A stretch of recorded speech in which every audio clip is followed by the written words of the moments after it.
Hey, what's happening? What's happening? What's going on? Welcome to another episode of Hope Academy. We here. We got more fire for tonight for you guys. I hope you guys had a great week, and we're gonna get into this the topic called sampling. That's the title of the class tonight. And we're going to dive deep into a lot of subjects and double up on some of the subjects we talked about last week. So I hope you're ready. You buckled up because we're going to go there. Let's start with a recap. Last week we talked about grit from the book. The reason why I put get rich or die trying, because get rich or die trying, we looked at that as something from 50 Cent. Something because 50 Cent represented kind of a grimy nature back then, get rich or die trying, but actually that is a definition of grit. It's a definition of grit. It's what grit is. It's just a cleaner, more obscure definition, is meaning you are committed to getting to your goal and you to the end, period. You're committed. So once you commit to something, you're going to see it through no matter what. So that's another form of saying get in this particular arena when it comes to getting money, is get rich or die trying. Meaning I'm going to get rich or I'm going to be dead, one of the two. But it's going to happen. And when you and let's talk about it for a second, and then we'll talk the opposite. So we're going to talk about it first. When you walk into any situation with that mentality, you're a hard person to kill. You're a dangerous person. If we're competing and you pull up to compete, and this is casual for you, it's fun for you, and hey, we're gonna have fun, and I'm just enjoying it. And across from you is somebody whose mentality is, I'm gonna win or I'm gonna die motherfucking trying. You wanna play the probability game on that one? On who will win?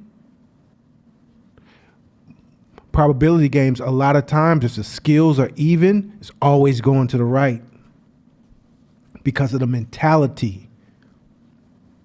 Because casual approaches to things, you have lots and lots of outs with a casual approach. Lots and lots of outs. Well, I didn't really want to do this anyway. Well, this is not my favorite thing anyway. Well, it ain't that serious. Like, you got all kind of outs. When you approach a situation like that, your brain is already committed because you committed to it. So you're constantly coming up with ideas, pivots, workarounds, ways to come back to it. You're not playing a right and wrong game. You're playing the win game constantly. Ain't no blaming, ain't no victim, because you already committed to it. So let's talk entrepreneurship for a second. Entrepreneurship. Some of us approach entrepreneurship with a casual approach. They see it looks cool. They tired of being told what to do by their boss type shit. So they're like, I want to be a boss so I don't have to listen to nobody. Casual approach. I want what other people have. I want what I see on Instagram. Casual approach.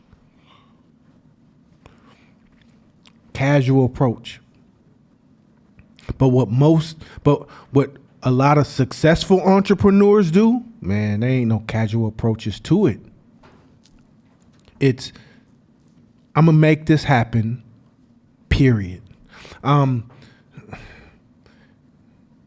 ever see Interview with Will Smith when he talked about the treadmill? That treadmill talk? That's the same thing. It's saying the same thing. What he's displaying is his level of grit, his level of grit. You ever, I know this ain't gonna age well, but you ever hear that Puffy interview where he said the same thing? He's on a treadmill next to someone, and he said, I'm gonna beat you on this treadmill, or I'm gonna die trying. Same thing. What he's displaying to you is his level of grit, level of commitment to an outcome. Without grit, without commitment to the outcome, you have too many outs. And those too many outs allow you to quit early on something. Whereas someone with grit, I can't go home without getting what I need. I can't go home without it. Remember when I was a kid, lived on Fleming, 5133 Fleming Avenue, East Oakland. Hey, let me borrow your bike. My dumb ass, sure, go ahead. Hour later, hour and a half later, you think I'm coming home? Hell no, I got to get my bike. Because if I walk in that door without that bike, it's a problem. I don't care if he twice my size. Hey, I need my bike back. No, I'm going to borrow it. No, I need my bike back. I can't go home without that bike. So I either got to walk in the house with a black eye to know that I put up a fight, or you going to give me my bike back. I know you 4 grades bigger than me, but I'm not going nowhere till you give me my bike back. Damn, here. Called grit. It's grit. And business is the same way. And if you have grit in business, then you're not quick to quit when shit gets bad, fucked up, problem. You ain't playing the victim. Money's low, money's here, customer's mad, customer complaint, a customer don't want to do business no more. This deal just fell through, this employee quit, you had to fire this one. This shit happening all the time. Grit says it ain't an option. I've committed. You're in a relationship. If you have a casual approach to the relationship, any minor infraction, you ready to jump off, quit. I don't want to be with you no more. I'm done. I'm out. I don't like this. I don't like the way you do that. See, that's why I should, because you didn't commit to it. Casual approaches to it. So entrepreneurship and success at a lot of things takes a very high level of grit. I'm not saying you die trying, but hospital, coma, maybe. Like high as fuck.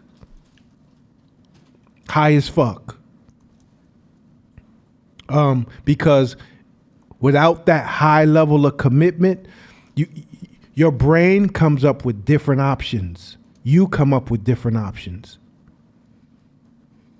And it changes the whole trajectory of your outcome.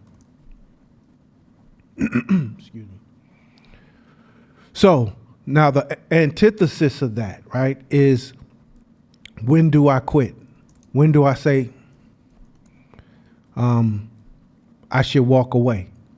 Because it's lots of things that we may have committed to in life that it ain't good for us, that we have to walk away from. So one of the clues starts with last week's class, where if it's a class 4 experience or a class 3 experience, that's when you know. Class 3 experience, it feels good, but it ain't good for me, and it doesn't serve the greater good. Regardless of what you committed to, you gotta be able to walk away from that. If it's not good for me, and it doesn't feel good, and it doesn't serve the greater good, you gotta be willing to walk away from it. Gotta be willing to walk away. No matter what your cultural rules are, or what commitments you may have, that's not your purpose. That's not what you was put on this earth to do. You wasting time or jeopardizing yourself, your health, your life, and your purpose. Yeah, get up out of there. Regardless, even if it's relationships, even if it's a family member, even if it's a parent, even if it's whoever. If it's not good for you and it doesn't serve the greater good, that ain't it. That ain't it. If you realize that what you were doing, the root of that came from an egoic place, you have to evaluate. Shit, I started this because my ego was up here. Now that my ego's down here, I realized that was the dumbest shit I ever did. But I have a couple, man, evaluate. Really take a long look at that and realize if that's a smart thing for you to continue to pursue. As human beings, this is a dope part about being a human. This is what I love about it. Somebody gave me this game good 15 years ago.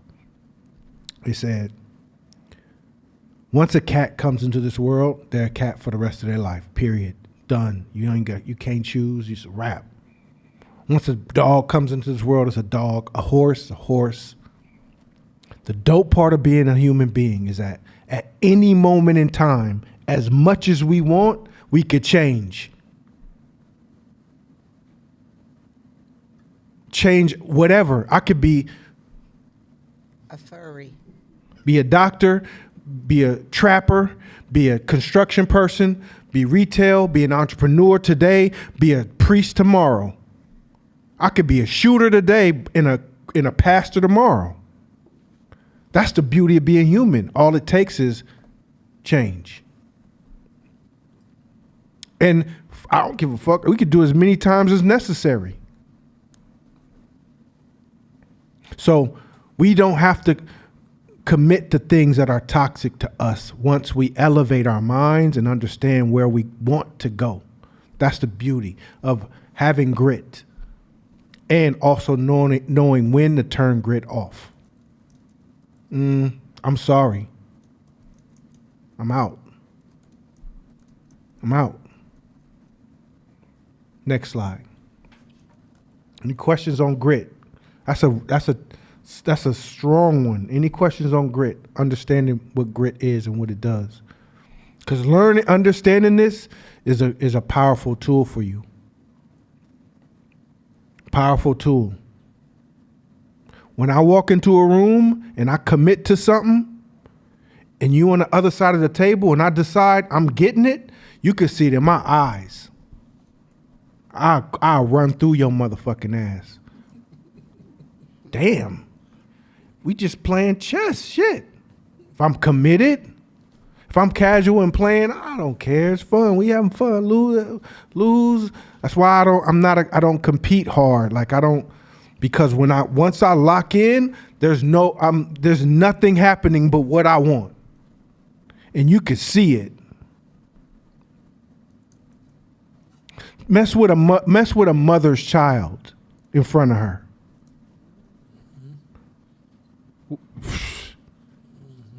You'll see some focus. You'll see some grit. You know what I'm saying? Like, this is one of the real major keys to making stuff happen. Because a lot of times people start entrepreneurship ventures and 6 months later they ain't blown up, so now they don't want to play no more. What? They don't want to play no more. I've been doing this a year. I don't want to do it no more. When you really bout this, you ready to dig in for the long game. 5 years, 6 years, 7. You're ready to dig in for the long game. You into a relationship, you want to get married or you want to partner, you ready to dig in for the long game. So it's a different mentality when you're digging in for the long game. Next slide. Okay. What is today's mathematics? I'm not getting into no 5% shit, but I thought that's a dope slide. This is what it is. Next slide. This is, as entrepreneurs, this is what I want all of us to do. Always process in numbers. Come on.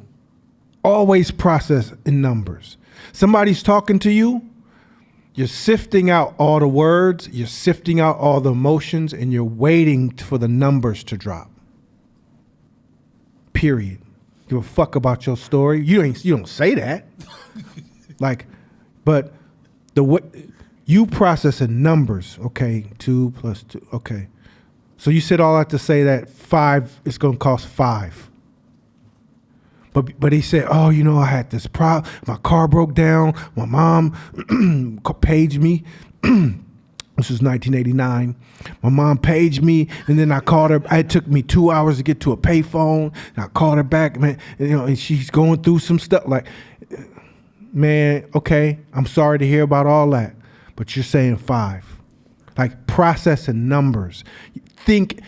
And there's nothing on this planet that can't be processed in numbers. Everything is a mathematical equation. Once you get really going and thinking in this way, everything is a mathematical equation. Everything. That way, you don't get consumed by or hijacked by someone's emotional story. You ain't get consumed by it. Doesn't mean you can show surface empathy in conversations, but you're always thinking in numbers. Always. Always. Always thinking in mathematical equations. What does that equal to? What's the end result of that? 1 + 1 = 2.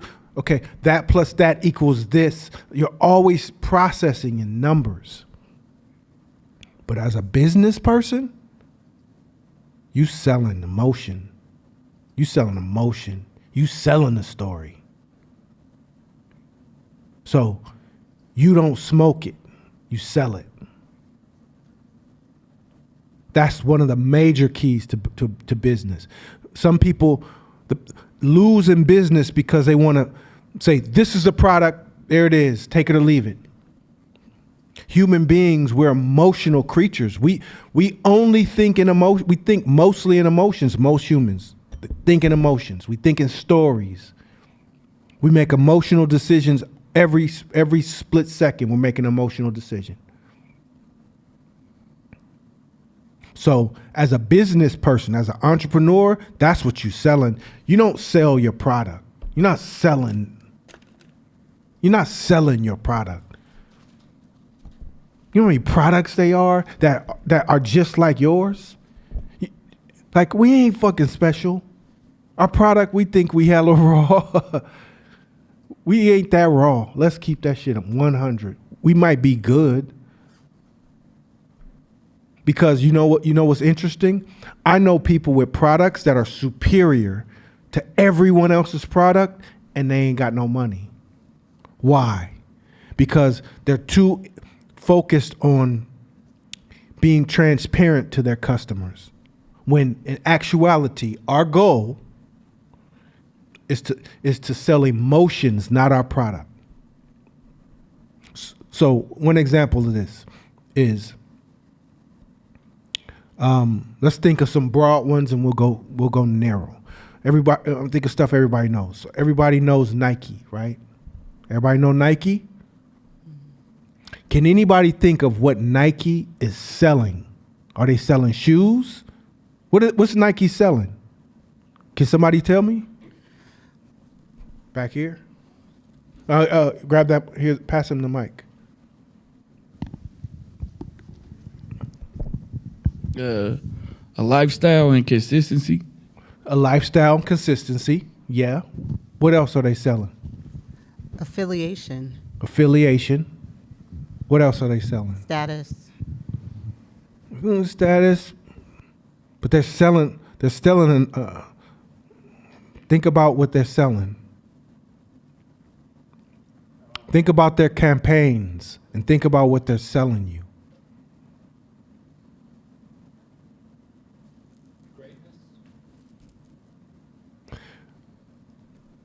We're getting somewhere. Sorry, I mean, selling you a tribe. They're saying, hey, you're one of us. This is our group. And what is our group? The elite. The elite. Mm-hmm. Everything they signal around is signaling that we only fuck with the best. There's 400 and something players in the NBA. How many got Nike shoes? I don't care you in the league. You got to be the best of the best in the league. Think about a Just Do It campaign. That's what they're selling. When you see the commercial and you see the sweat and the running and the breathing and the triumph, they're selling the triumph. You're buying the triumph. They ain't selling the shoe. That shoe hella old. That Air Force One, hella old. Them Jordan ones, hella old. But guess what? We're still riding the tails of Jordan's greatness, and he ain't played in 30-something years, 30 years. Damn, it's a long time. Has it been that long? It's a long time. Because that's what he's selling. We want to be like Mike. And we think, and they sold it with the commercials, even a commercial that says, if I can be like Mike. That if we wear them shoes, we can play a little bit better. Just a little bit better. Selling greatness. Ain't selling no damn shoes. Ain't selling shoes. Think about it. What's Polo Ralph Lauren selling? Prestige, luxury. Prestige. You mean to tell me if I'm living in the hood and my life is fucked up, I can put on a Ralph Lauren polo shirt and just feel just like them commercials for 1 second on a fucking horse with all with all the rich people on the boat. Like, that's what they're selling, that feeling. They're selling that feeling. They ain't selling no shoes. They're selling you emotions. We gotta. So that's all. Like, once you get your product down to a certain level, the product ain't it. You have to switch over. Wait, you know what? Somebody used to tell this shit. A brother I know. He used to say. He hadn't said it much recently, but this is what he used to say. He be dropping some shit. He used to say, "You're not a so-and-so company. You're a..." Marketing company. Saying the same thing. I don't sell bottled water. How the fuck are there hella bottled water companies and y'all willing to pay the 5, 6, and 7s and 8s and 9s and 10s for certain bottles of waters, but you won't pay the one and it's right next to each other? Because they sold you an emotion. They put the Swiss Alps on the fucking front of their bottle and said this water was slow melted by the Alps, and the ice is refined by the best quality water. So when you drink it, you feel so they all at the same bottling company pouring out the same damn tap. But they throwing a mineral packet in there and being good. But we're eating up the stories. We're eating up the stories. So what side do you want to be on? I want you to, when you're watching commercials, be like, ooh, that was good. That's dope. Ooh, he just got me right there. Oh, I felt a tear about to come out. That's what you got to do with every commercial, every marketing ad. You want to learn how you can get better at selling emotions, not your product. Fuck your product. Dead serious. Product ain't it like that. It has to come with an emotion. It has to come with an emotion. And you got to know who you are. And that takes time sometimes. It's hard to figure out who you are as a brand, who's your target market. To try some things, it doesn't work. Try again, tweak it till you get it. Who are you? Who do people consider you as? Why do they come to you? What emotions do people feel around you? If you think back to Get Rich or Die Trying and 50 Cent. When he came into the game, what was he selling? Was he selling lyrics? Was he a lyricist? Was he selling lyrics? Hell no. He sold, I'm the hardest motherfucker in the rap game right now. I'm selling fear, high doses of it. I'm selling high doses of fear, and that high doses of fear is one of the top selling emotions. High doses of fear is one of the top selling emotions. That's why you go to a theme park and get on a ride to be scared. That's why you go to a theater and watch a movie to be scared. People love being scared, being in fear of something. So he came in the game and said, I am the most gangsterest motherfucker in the rap game right now. And I got 9 bullets to prove, 9 shots to prove. And he mocked at it. He said in one of his songs, you go get your money back because the little money you paid to get me killed didn't work. I ain't dead. Like, he would mock it. He'd say the most hardcore shit to the audience to get them to be like, damn, this dude, he got it. And that was his gateway into the game. What are you selling? Are you selling dominance? Are you selling virtue? Are you selling success? Dominance, virtue, success.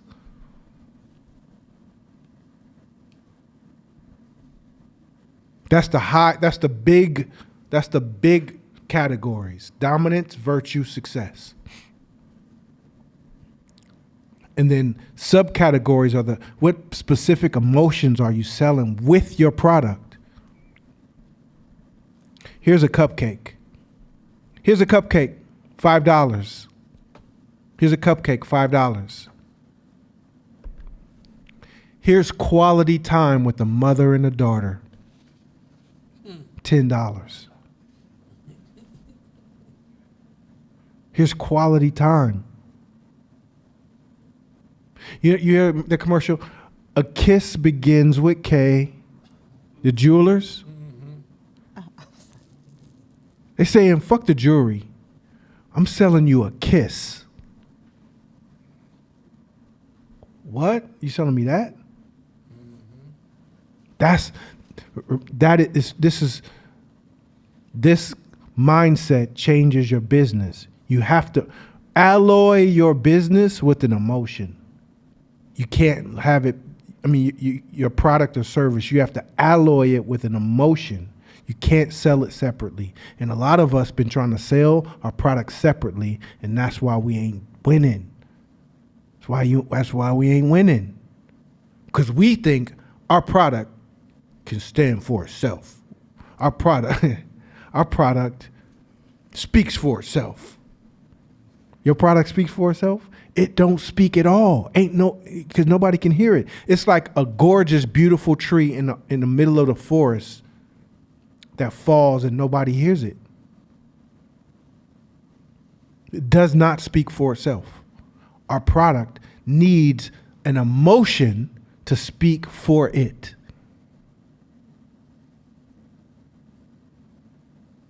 Needs an emotion to speak for it.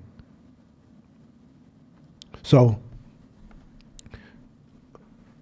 but don't subscribe to anybody else's bullshit.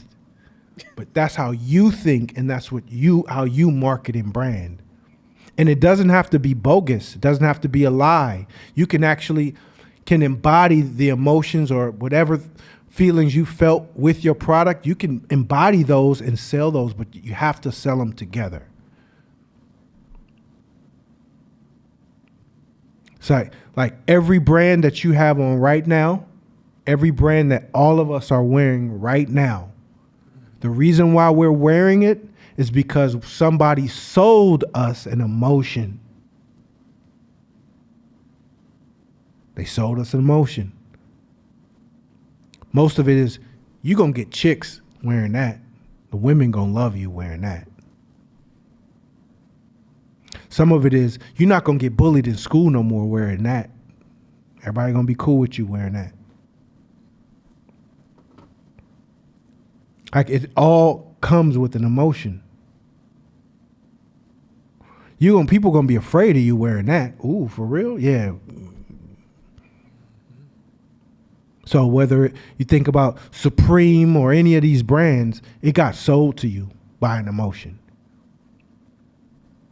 Next slide. Skill is rarer than talent. Okay, sorry, but any questions about that before we move on? Because that's a huge one too. We ain't wasting no bars this class. Ace. Yeah, I just wanted you to talk a little bit more about, you said success, virtue, and what's the last one? Dominance. Dominance. Can you speak a little bit more about what those mean to you? Yes.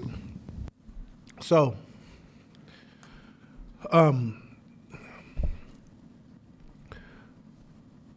when you're selling a product, it comes with a particular status.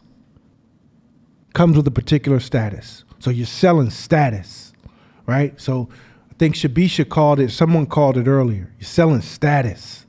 But status is separated at the highest level between those three things: dominance, virtue, and winning or excellence or winning, right? So if you start with dominance,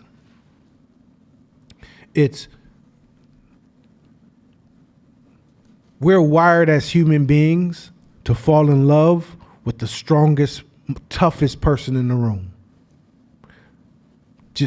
I'm not trying to go against no social justice shit. I'm just saying that's how we're wired. 80% of the toughest guy in the room would typically get most of the girls because a lot of women's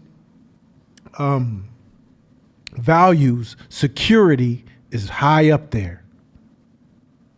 So befriending the person who's the toughest, most violent guy in the room usually comes with a lot of status, high status. So that's always a race. And it's natural within human beings and animals and everywhere. So the first thing men do when they enter in a room, it's almost like clockwork. There becomes a shuffle to see who's the alpha, below the alpha, all the way down to the beta male.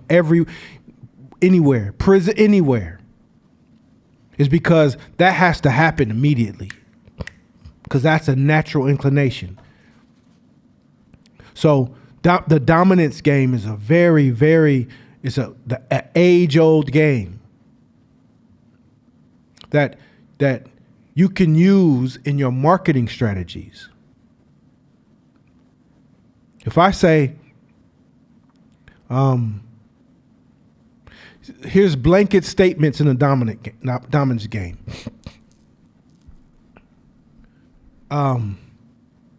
T.I., King of the South. King of the South. He's saying what he's saying. Right? He's playing the dominance game. Wait, who's the king? When I go to Atlanta, who's the king? T.I. said and when you proclaim something like that, you are inviting people to challenge that. So as from a business perspective, if you say, I have the best tasting chocolate chip cookies in the city, what? What? You're playing the dominance game. We play the dominance game in our business, right? Ain't nobody fucking with us, what we do. Ain't nobody. What? Quality customer service designs in our team division, we the best. What? Playing the dominance game. DJ Khaled, we the best. Dominance game. So that's how you play it, but you also have to defend it. You have to be prepared to defend it. I have a thought and then a question. I was trying to figure out how venture investors got to be so popular. because even when they give you money, you still got to be making a whole lot of other money. It's like 5% of money. It's very small. But the story is that venture is everything, when really it's 5%. It's so small. And I was saying to Yui, I was like, how did we get here? Where venture is like everything, when it's 5%. At the height of it, it's 5%. And this example of like, and the video that Nana gave to us to watch, where like animals like get bigger or they like puff their wings out to show some level of dominance. Would you say that that's what venture has done?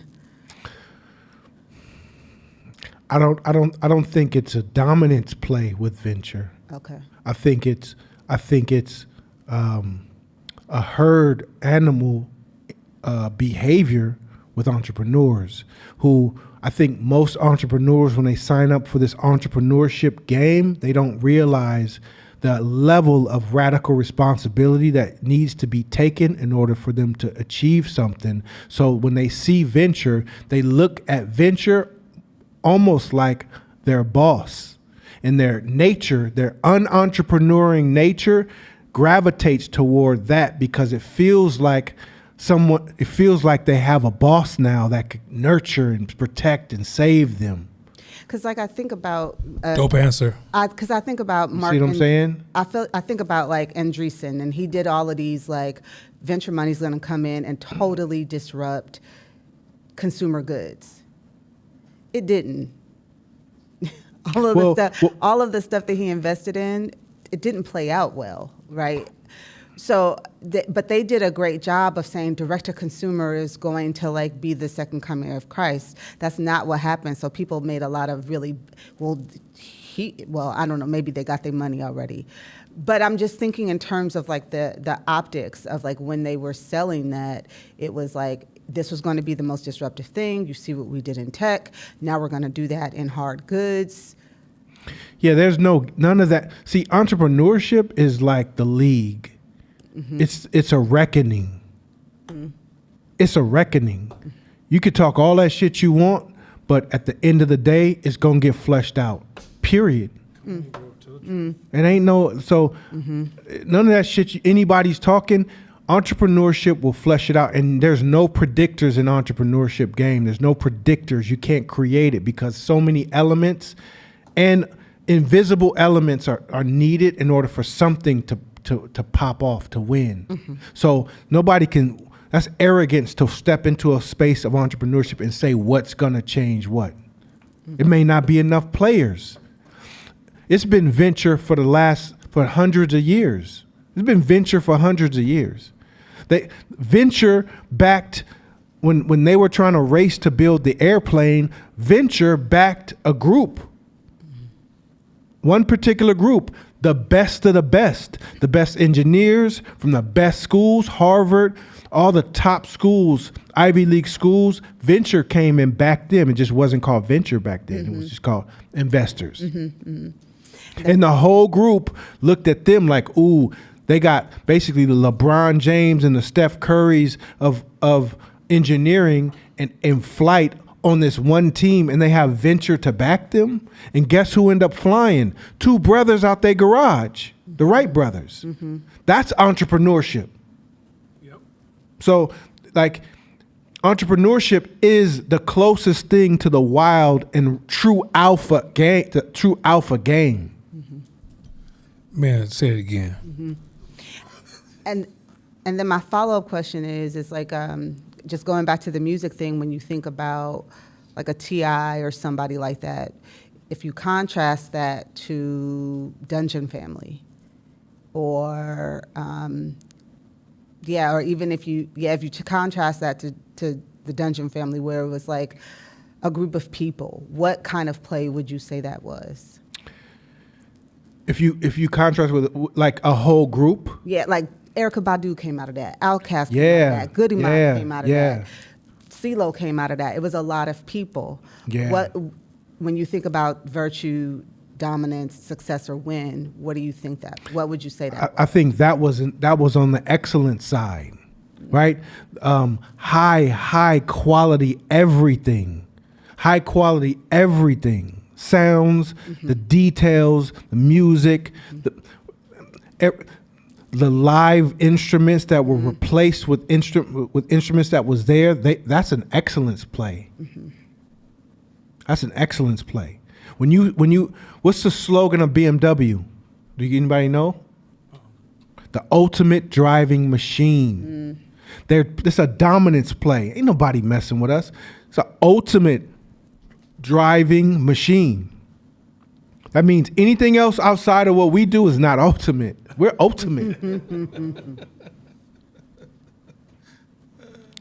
That's branding, it's marketing. And once it gets caught in your head, guess what we do? We start believing it. We start believing it. Oh, I only drive BMWs. And you can play on all three. You could play on all three. Virtue game is whoever's the best at following rules and steps. Following rules and steps. Churches play the virtue game really high. Catholics, virtue game. So if you have to do certain things and you have to turn the beads over every time you pray, or you have to pray this to the east this many times a day, it's all the religion creates virtue, not games, but they create things that you have to that institute that you have to do consistently in a pattern to play to compete and to play this game of virtue. And the winners are the ones who are the most virtuous. Another example of virtue game is being precisely on time. If you're in school and you got the award for, no tardies, like you're playing the virtue game. Social justice, all virtue game. You have to remember so much shit, right? Okay, I can't say that now. Hey, are you Latina? We don't say Latina anymore. It's Latinx. Okay, it's not Latinx anymore. It's Latinx. Fuck. Okay, like. The ones who know all of that shit, they're at the top of that particular virtue game in social justice. So you see shit at play now? You see how things are at play? That's marketing. That's branding. If I want to play a status game with you, then I'll use all the words I know you don't know. Even though I could say the ones I know you know, I'm going to say the ones you don't know to make you think, damn, you're smart, virtue. Then it bleeds over into dominance. You must be excellent. That's how you create followers. See what I'm saying? So we sell it, we don't take it. So you go back to thinking in math, somebody's jibber jabbering about all the shit they did and how smart they are and throwing long words around. I'm doing the math. What is this motherfucker actually saying? What is he actually saying? You have, tell me about your business. Well, the market did this and you haven't got off the ground yet. That's hilarious. Just say that then, bro. That's hilarious. Because we can have a different conversation. Just say that then. That is funny. We selling it though. We selling it. We selling it all day. That's how we gonna eat. Selling it. Sell that. And practice that. Practice it, sell it, engage, see what works, see what doesn't work, but you're selling an emotion with your product. You're selling emotion. We have a question from Florida. Yeah. What's up, Florida? Is there an increased risk when playing a dominance game? Absolutely. Because you're going to get tested. You're going to get tested.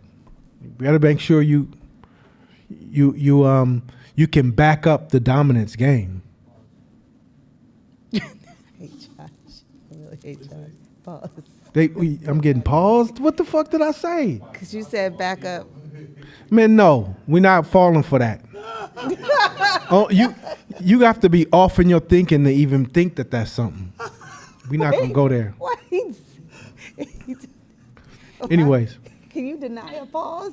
I don't know. no, we Where ain't it pausing. goes. No, you ain't You pausing. can't be like no on the pause. No, fuck your pause. This pause. I rebuke this pause. Yeah, that is. Excellent. So think Nike. So what makes excellence challenging is once you start excellence, you got to stay excellent. Meaning if you play the I'm fitted every day, I come out the house clean, fitted, shaved, smelling good, everything. If that's the game you playing, you can never not come out the house like that no more. Your car can't be dirty, not like because people will not see the 364 days you did. They will talk shit about the one. But once you do that, then yes, you're winning in the excellence game. That's why Nike only messes with certain athletes, certain brands, Saint Laurent or Hermes or any of those high luxury, high level brands. What ads do you see? What models do you see them with? Top notch. They don't mess with nothing. And even, yes, there are some who don't want us wearing they shit. That is absolute truth. Why? Because I don't want y'all tainting the excellence level in my brain of the brand. That's what the way some of them think. Is there a level of virtue in the Courtsmith brand? Is there a level of virtue in the courts? there some No, of that? we don't have the rules virtue. We don't play the rules virtue. Our virtue is customer service. No, it's not. It's more. God's products, the virtue of basketball players and looking out for their emotional state while they're playing the game. Yes. Better shoes. Yes. Yeah. Yes. That's true. That's true. Yeah. And ours, we work on ours every season. So we got a whole new layout of what's coming up this season. Because I'm married to a particular style. If some things work and I pull them out and move them on to the next season and throw away the rest, and then we keep trying. Yeah. 10 years of it. Any other questions before we move on to this one? Okay. That's another one you like. We'll probably come back to this type of stuff, but let that start to be a study for you. Start thinking about it and realize now everything you sell got to come with something. The team uniform side of our business, our slogan is winners wear Coresmith. And everything is around the streamers coming down from the ceiling. That's a lot of our marketing and still ads is players with the streamer coming down from the ceiling, because that only happens when you win. And every time a team tags us with them winning a championship, we repost it and say, see, I told you. See, here's another one. Here's another one. Y'all don't believe me, but see, it's the 10th one. So now when I walk into the gym or somebody walks into a tournament, they go, winners wear Coresmith. Yep. So that's what we selling. Dominance or excellence? in that? Excellence, and it bleeds over into dominance. He has all three. Yeah. And some virtue, but yeah. This is, to me, I hate to say it, like I love designing. Man, I love designing. I'm an artist by nature, but this shit, I've learned to fall in love with this. I've learned to fall in love with branding, marketing, selling, emotion. All right. Here's another controversial topic. Oh, you have a question? I'm sorry. You can choose not to answer, but I came in late. You said you So, could choose not to answer. can you just recap because you said when you sell something, everything has to come with something. What were the somethings? Because I came in at the end of you. So, all your products have to be alloyed with an emotion. You're selling emotion. Go back a slide. Go back a slide. All right. Real quick, just before you go slide, I think that's the quote of the year. Yeah. That's so much fire there. I promise you, that's probably the most biggest cognitive distortion I see with most entrepreneurs is they're processing emotions and selling them and then trying to sell numbers, right? And to actually get that ratio right, where you're processing numbers. That's matter of fact. If you ever get the chance to spend time with me, and please don't line up. Not trying That to do all is that. hilarious. If you're, That is hilarious. I'm not trying to do this, but but if you talk to me, I'm going to show you that I only hear your numbers. But if you ever come in under fire of 510 Media or my company, you'll feel the wave of emotions coming at you. And so I think that's just one of the coldest. Like, I think everybody should write that on their wall, remind themselves, because this one can get distorted all the time. So processing numbers, sells emotions is, I think, one of the statements of the year. Appreciate it. All right. Next slide. Oh, back. Skill is rarer than talent. This is another controversial one. So we'll talk in my world a little bit. Hoop. There's a changing of the guard now. Back in the 80s, coaches would come to the hood and find super athletic kids. Most athletic. The ones jumping out the gym, dunking, pluck them out and then nurture them. Right? And those were your stars. Those were your 90s NBA players. And up until the 90s, that was a system. As you find and you look for the most talented players that you can find, and you put them on a team and you tweak and nurture them.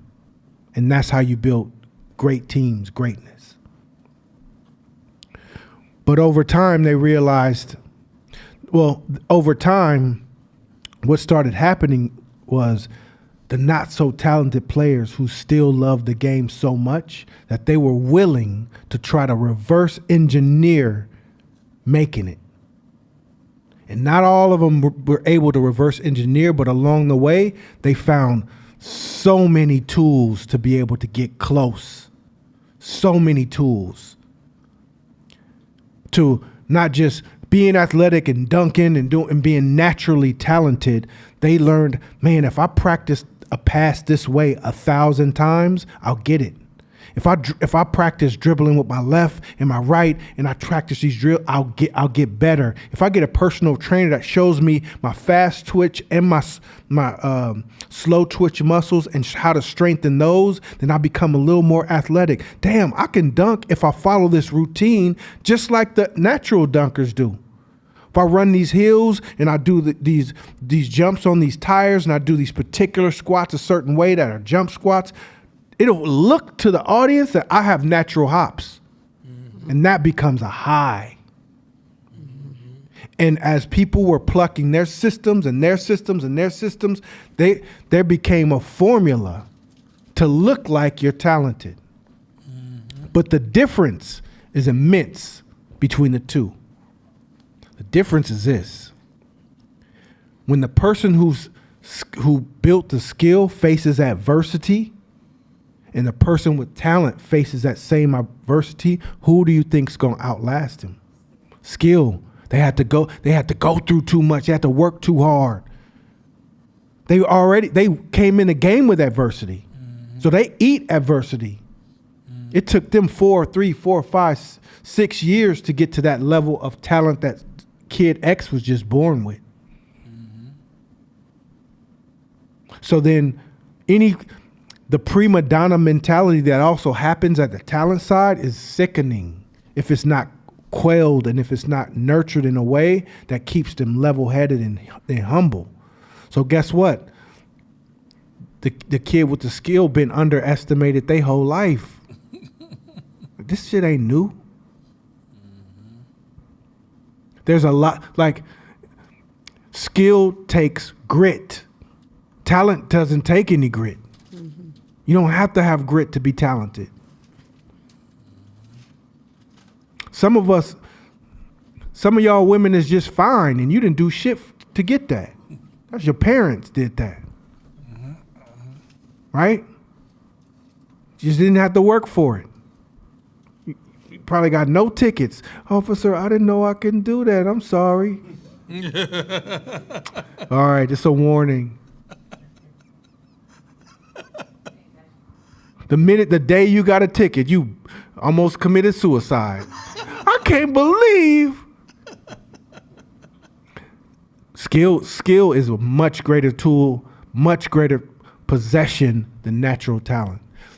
Next slide. Some of the most dangerous people in the world are the ones who achieved high levels of success with very little to no natural talent. Come on, bro. Dangerous. Dangerous. Who colder, Superman or Batman? Batman. Batman. His grit and his creativity to overcome the Supermans of the world is so cold. That's why now you'll look in the back. For so long, the NBA was sitting there scratching their head at Steph Curry. The fuck is going on? He ain't tall. He can't dunk. This dude can't even dunk. How many times you seen Steph Curry dunk? Once, maybe? Yeah, I think Twice? I don't know if I ever. That's unheard of for the NBA. He ain't no sprinter. He's not the fastest person on the floor. But he's used skill and his grit his whole life to get where he's at. So he's been able to unlock levels that talented players could never unlock. Same thing in entrepreneurship. If you got into this game and you have a level of success and you got little to no talent, you're a dangerous person. I want to be on your team all day. One of the things I love about Jordan, I knew he would be fine at Courtsmith. You know what? You know why? It's a little secret, I'll tell you. None of the fucking stories you told me, none of the shit you said. What made me knew that you'd be fine was this. Sorry to put your shit out there, but it's relevant. Jordan loved hoop so bad. Jordan's an undersized point guard. So you have to be perfect on the team. You have to be perfect for a coach not to cut you if you're short. Because they looking for a reason to cut your ass. So you always have to, you have to be perfect, flawless. You have to know everybody else's positions. You can't make no mistakes, no turnovers. The 6'9", 6'11" dude can fucking turn the ball over a hell of times, but you can't. Bitch, go sit down. What? Go sit down.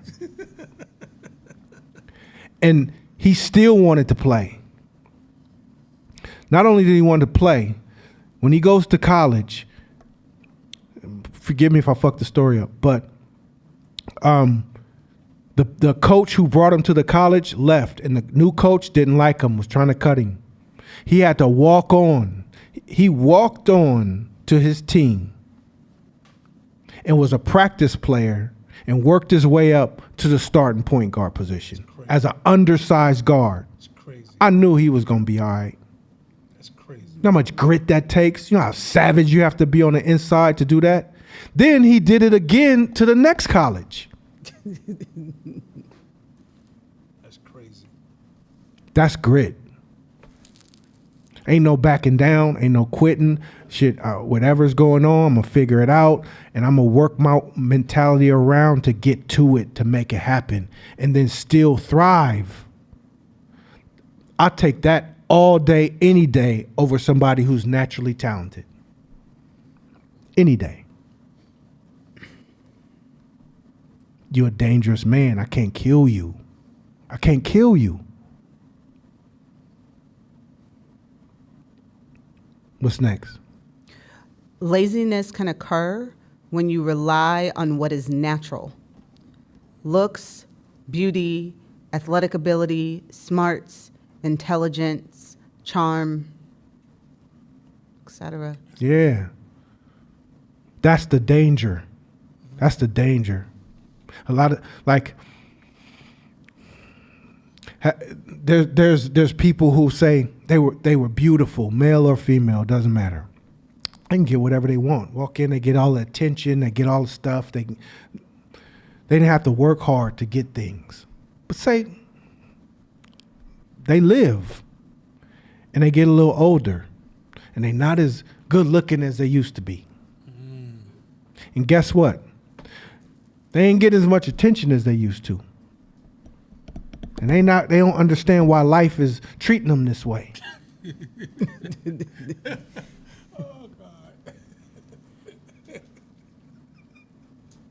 Because you relied on what God gave you that you didn't have to work for. And you're not keeping in mind, like you've allowed that laziness to set in. They was talking about that gym shit. I woke up like this.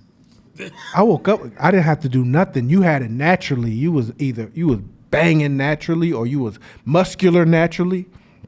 And when that metabolism slowed down and you didn't create no skill regiments of being in the gym, when nature starts doing its thing, shit. Mm-hmm. And then if a lot of us don't have the strength to catch up with that momentum. But if you was the raggedy skinny kid or the raggedy fat kid growing up, but you was determined to get your shit together by any means necessary, and you may not been the buffest, best body your whole life, but when your metabolism starts slowing down, you was already in rhythm. And now you look really good for your age. That's how that shit works. Mm-hmm. So anytime where you have opportunity, or even if you're naturally talented at something, you got to pretend that you're not. You got to pretend you're not. Fuck that shit. Mm-hmm. You got to pretend you're not. I don't know what you're talking about. Thank you. And keep rocking. Mm-hmm. I like always being the dumbest person in the room, the weakest person in the room, the poorest person in the room. I enjoy that. Why? Because my skill antennas go up. If you approach a fight and you realize you're the small person in the fight, is your strategy gonna stay the same? Hell no, you gonna switch it up. I gotta be the quicker one in this. So I ain't rushing nobody. I'm doing the switch the strategy. That's a skilled person. A talented person says, I've been knocking motherfuckers out my whole life, so I know what I could do. Well, if you don't have skill, then you're going to eventually approach someone that can counter your talent and beat the shit out you. And I'm saying that metaphorically. In business, in life, in relationships, and all of it. Next slide. That's so true. Oh, man. Skill takes daily intentional practice. Compound growth. Come on. Now, we back to compound growth. Now, daily skill is not about going from 0 to 100 in a week. We're talking about 1% at a time. I just want to get a little bit better. I just want to get a little bit better today. I just want to get a little bit better. I walked on a treadmill for 5 minutes. I just want to walk on a treadmill 5 minutes and 5 seconds today. I just want to walk on a treadmill 5 minutes and 14 seconds today. You're not looking to make these big chunks in growth. You're looking for incremental because that will compound. Skill compounds. Skill compounds in ways that we can't even fathom. We can't even imagine the way skills compound. Even the 1%. So all you're looking for is 1%. No matter where you are in life, even if you're at the bottom, you're not looking to get to the ground. You're looking to get just a little higher from however dark hole you in. If you catting off, you just want to cat off a little less than you did yesterday. A little less than you did the day before.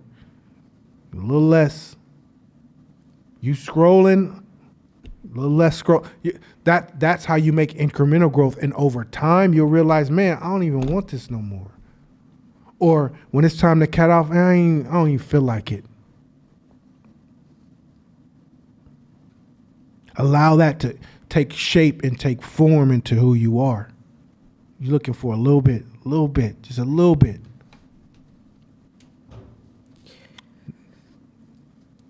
Next slide. Or you have a question? I did, but Okay. Emotional agility. Let's get to it. with all this, you might presume happiness ranks right up there with food and sunshine in its contribution to human well-being. But as our increasingly obese, melanoma-afflicted society has come to understand, it is possible to have too much of a good thing. And research shows it's possible not only to be too happy, but also to experience the wrong types of happiness and to go about trying to find happiness at the wrong time and in the wrong ways. All right. So first we got to understand that we are a doped up society mentally in the worst way. You guys understand how? Literally at the palm of our hands, we can feel feelings, all of them. Fear, we can be afraid, we can be entertained, we can be made to laugh, we can be aroused, we can be all the emotions at the highest and strongest levels just with this. Every second of every day. So imagine being overly doped up all the time. When you're not doped up, you think something's wrong. You think something's wrong. So we're already getting programmed to the fact that we think we're supposed to be happy all the time. Life ain't supposed to be fucking happy all the time. That ain't how shit work. But this will tell you that that's how it works. Does anybody ever notice when something aggravated happens to you, or irritating happens, or you get rejection in some form, that you kind of drift towards your phone and you start looking for shit to make you feel good? Ain't that crazy that you got programmed like that? You got programmed. That's because the dopamine levels in your body that always stay high because we're constantly being entertained by some shit dropped, and now it reacts quickly to go fill it back up. It's a code. So we are literally, I don't want to use a word, but I was going to say slaves, but we're going to call it hooked for now. Hooked on happiness. But in reality, as leaders, as business owners, as entrepreneurs, you ain't going to be happy all the time. No. You're going to be irritated sometimes. You're going to be pissed sometimes. You're going to be upset sometimes. You're going to have frustration sometimes. That's part of the cycle of how this game works. I just wanted to ask, a few years back, I used to get challenged a lot because when I would get frustrated or I wouldn't fit in, that's exactly what I would do. I would be the grown-ass person in a room full of adults on my phone because I didn't feel like I fit in. And then I feel like more of it was more so a space of like the not feeling good enough, like the inferiorness and like a space of escapism because I didn't feel like I fit in. So I created a world where like everything was okay.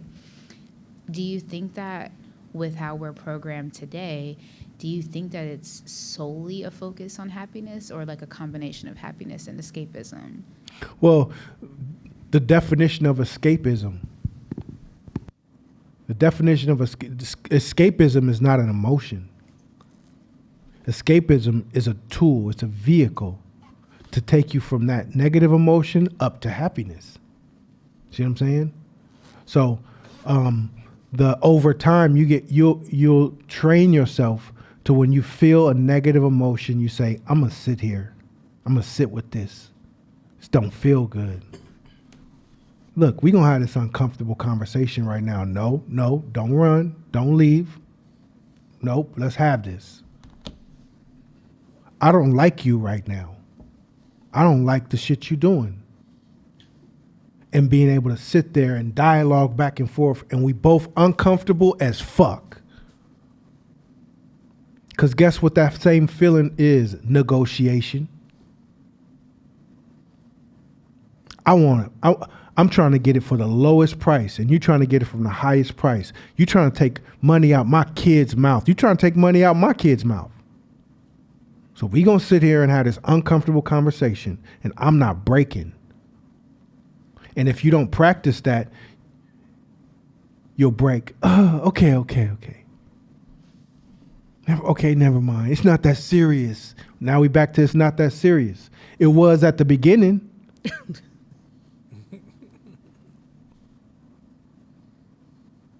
So that's how it usually translates. Next slide. Bottling and brooding. Okay, we're gonna talk about this one. This is the last slide. So now that escapism is a great topic to talk about that leads right up to this, right? Because instead of having the uncomfortable conversation or calling things out in the moment, what a lot of us do is we bottle it.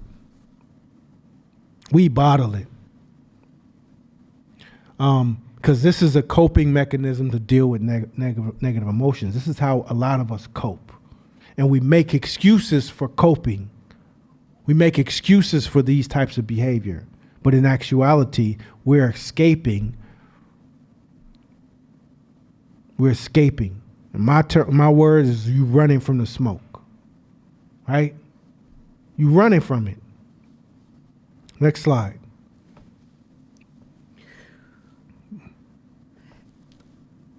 You better be glad. Bottling. You better be glad.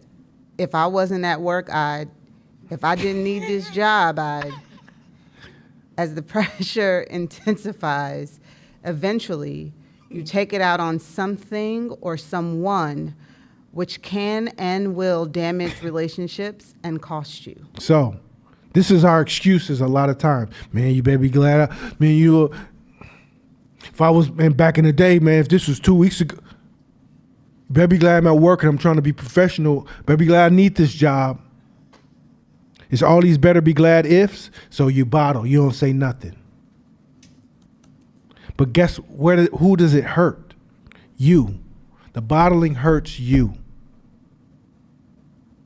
The bottling causes blood pressure.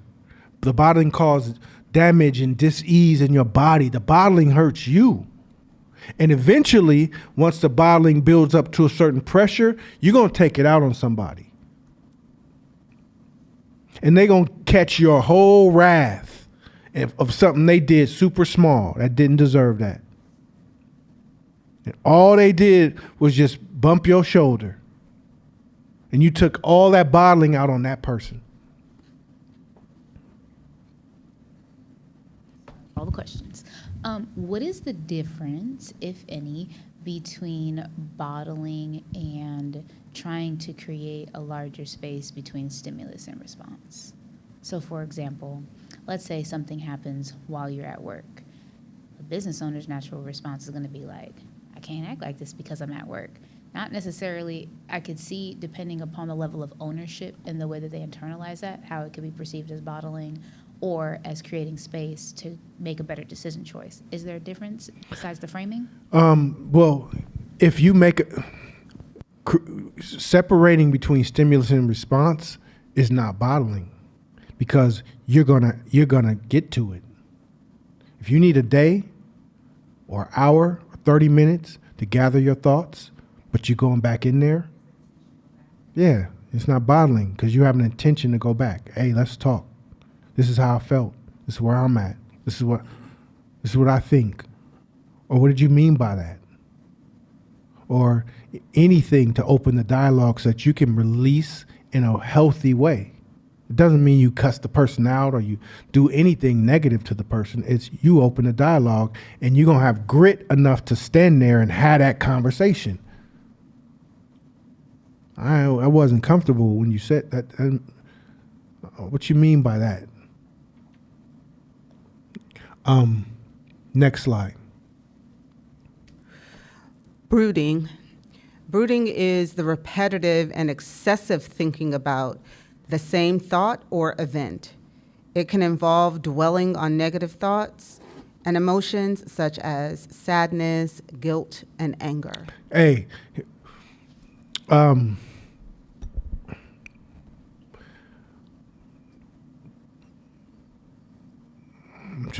I'm not going to say that example.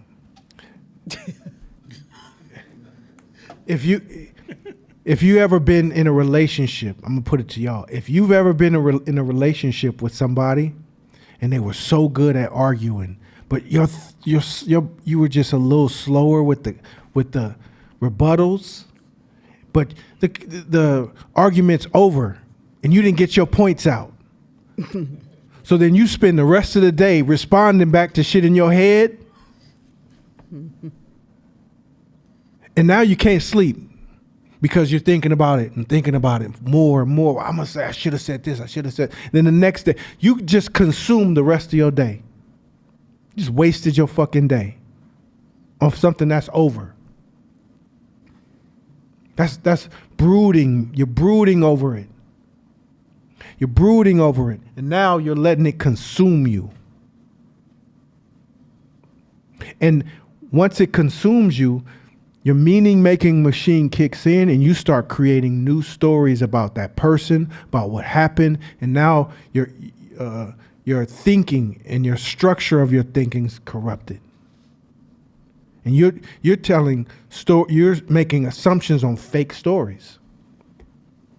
So brooding is something that that's quiet. What does it say? What does it say at the end? The losses are unnoticeable but intense. Ooh. Time, attention, and eventually money. Ooh. Shit.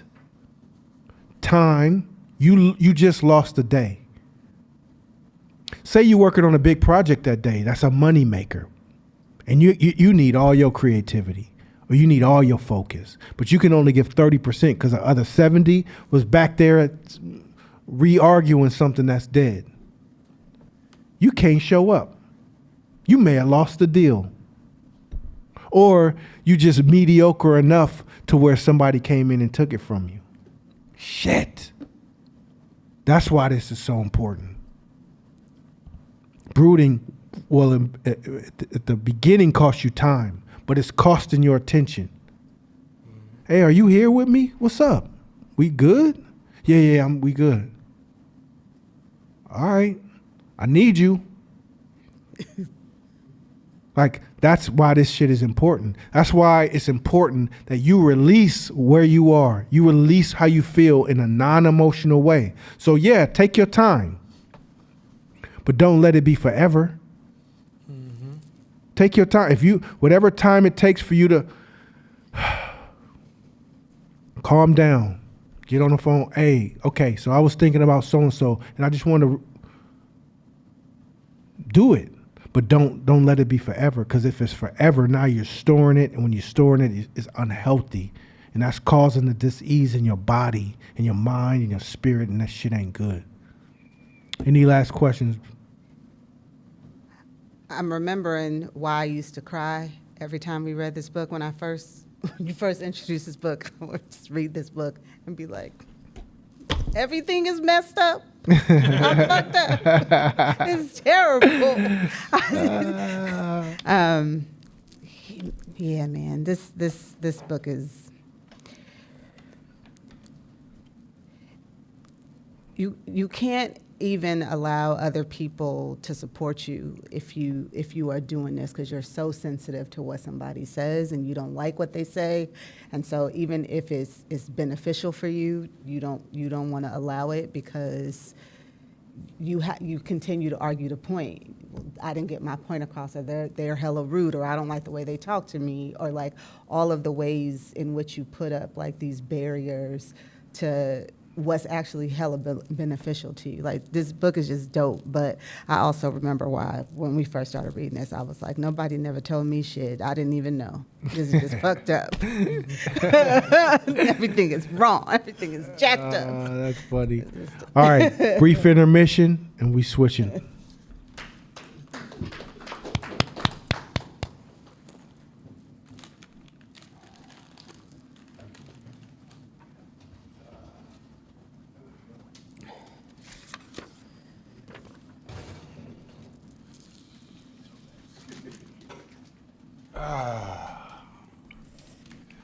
I'm still stuck on that phrase, Processing numbers. processing numbers Uh-huh. and selling Selling emotions. emotions. Come on now. Y'all know the game. That's the coldest one. Hey, listen here. Look here. If I was still doing tattoos, that'd be on my arm right now. Yeah, I'd be selling emotions all up in this place. But that's how I honestly, I believe that's the way I actually move. I don't think I hear anything outside of numbers. If anybody's talking to me at any point, I'm using all kind of different kind of, even in parenting, I'm using different equations when I'm processing certain ideas. So just learning to listen through numbers and listen to math. That was a famous lesson my father gave me when he was here. And at this age, for me to still represent that, it's one of the greatest gifts he's ever given me. Because the return on that gift has been amazing. I want to take a minute out to compliment Shakina. So yesterday, first of all, let me say something real quick. Skill versus talent, that's the story of my life. I've never been talented at anything. I always tell people all the time, I'm just like you because I don't have talent. I really don't. I might have lied to myself when I was younger, so I had to get the gab, but I really didn't have talent like that, right? Once you meet somebody that really have to get the gab, you realize, nah, you don't have that, right? And so all the skills that I developed, I've actually developed them in practice. I remember when I first started teaching photography, I would tell the guys, I'm not naturally an artist. I built those skills. I read all the books. I went out there to practice when everybody else was laying at the house chilling, I was practicing. But that's what also made me move differently than the guys who were super talented. I know some guys who if they were just stuck with it, they were just so talented. Like, I'm not saying Kevin is not skilled, but Kevin Allen, when he first came to our class, he's talented. I mean, he's a pure artist. He can see shit. Danielle's somewhat talented, right? Now they built on top of that and created a skill on top of that, right? They don't take their talent lightly, but I didn't have that. To this day, if you give me a pencil and some paper, you just gonna just see lines and circles. You're gonna waste your time. There's nothing you're gonna understand when it's all done, right? As a matter of fact, if me and my daughter, who's 6, go into competition, she's probably gonna win. And so, but I practiced to the point I developed so many skills that the public couldn't tell the difference between me and the talented people.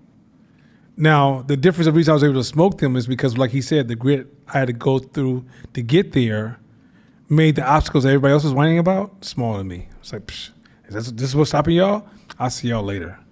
But they don't realize that I'm only here because of the grit that I went through.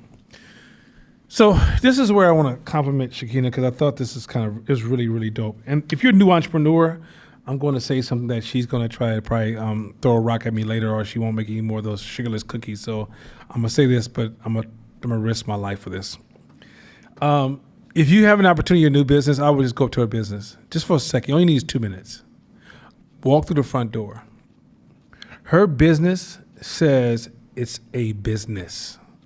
I've been in gyms before, and some gyms say, I'm a gym and I'm a trainer, and I just created this space to train people, right? It doesn't communicate anything to you. I walked to a gym first time, I think, in months. I think the first time I walked to a gym, I was going through process of growth and changes, and so my brain wasn't there.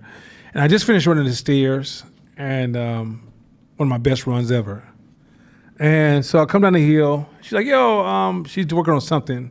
So I stopped by there. I saw her outside, went inside. I said, oh, shit, you grew up.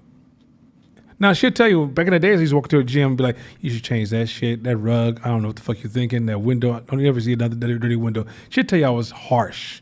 I was so harsh. And I wasn't harsh like I was trying to destroy her. I was harsh because I wanted to see her greatness. So I was like, this is unacceptable. And when she first invested in this gym, between me and you, I think you're kind of over-investing. It's kind of think you kind of cart in front of the horse, somewhat. But you can make it work.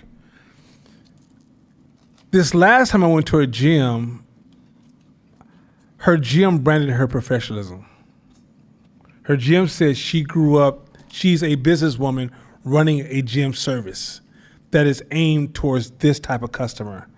Her gym also said she is the most trusted advisor in what she does. If you just walk into her gym and just look at it, you're like, oh my gosh, she's serious. She's a professional. Where some places our businesses black people build, and sometimes, just if you come from a lower class, sometimes you just build enough, right? Because you really don't know what that is, because you haven't had a chance to have that sample. I would suggest if you ever have a chance, go to her gym and tell me when you walk through the door, it doesn't suggest that serious people work there.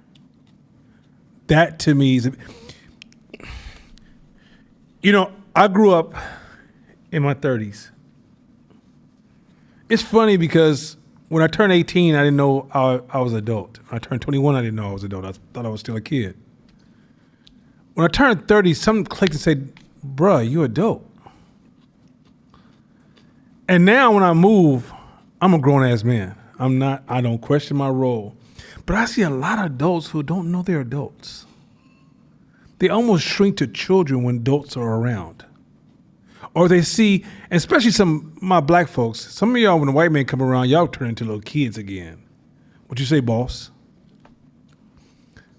I'm telling you, this is, do you know you move differently amongst other people when you know you're adult? You ever heard me say they can't whoop me? If anybody know me is close to me, and somebody say, like if somebody say, Nana, are you concerned about going over there? I'm like, I'm not worried about that. They can't whoop me. Mm-hmm. You ever wonder why I say that? The other thing I just hit everybody in the motherfucking mouth. Not everybody. I just want to be very clear. Some of those accusations are not true. What I'm suggesting to you is that I'm shushing my childhood fears. See, when I was a child, I was concerned you can whoop me. I was concerned I might get a whooping. I was concerned that I might get in trouble because you wouldn't like me, right? And so I started saying at the early age of 30, they can't whoop me. Meaning that I'm the grown man. What the fuck I'm worried about you for? Look, man, being born in East Oakland, you had to navigate to live. You had to navigate to fucking live. You had to figure out where to be and at the right time just to live, right? Because I grew up in the middle of the crack era, so shit was popping off, and it's like it was spreading like a fucking disease. And so you had to navigate to live. So then you learn who was with the shit and who was just rah-rah and all that stuff, right? And then you also learn how to fight. You learn how, matter of fact, my mother told me, don't come home because somebody chased you home. If you come home, you better come home because the ambulance brought you home because you fought your ass off, right? That's how my mother was. My mother was a different kind of woman. She wore fur coats, but she was harsh as fuck on me, right? So I get in the corporate world, what am I to be scared of? And what I realized at first, when I first got in the corporate world, I was playing in my brain. I was a kid in an adult's world. So then I was moving like a child, looking for acceptance, validation, da da da da da da da da da da. When I became a grown ass man, I set the table. I'm still curious, still humble, still trying to learn, still here to serve, right?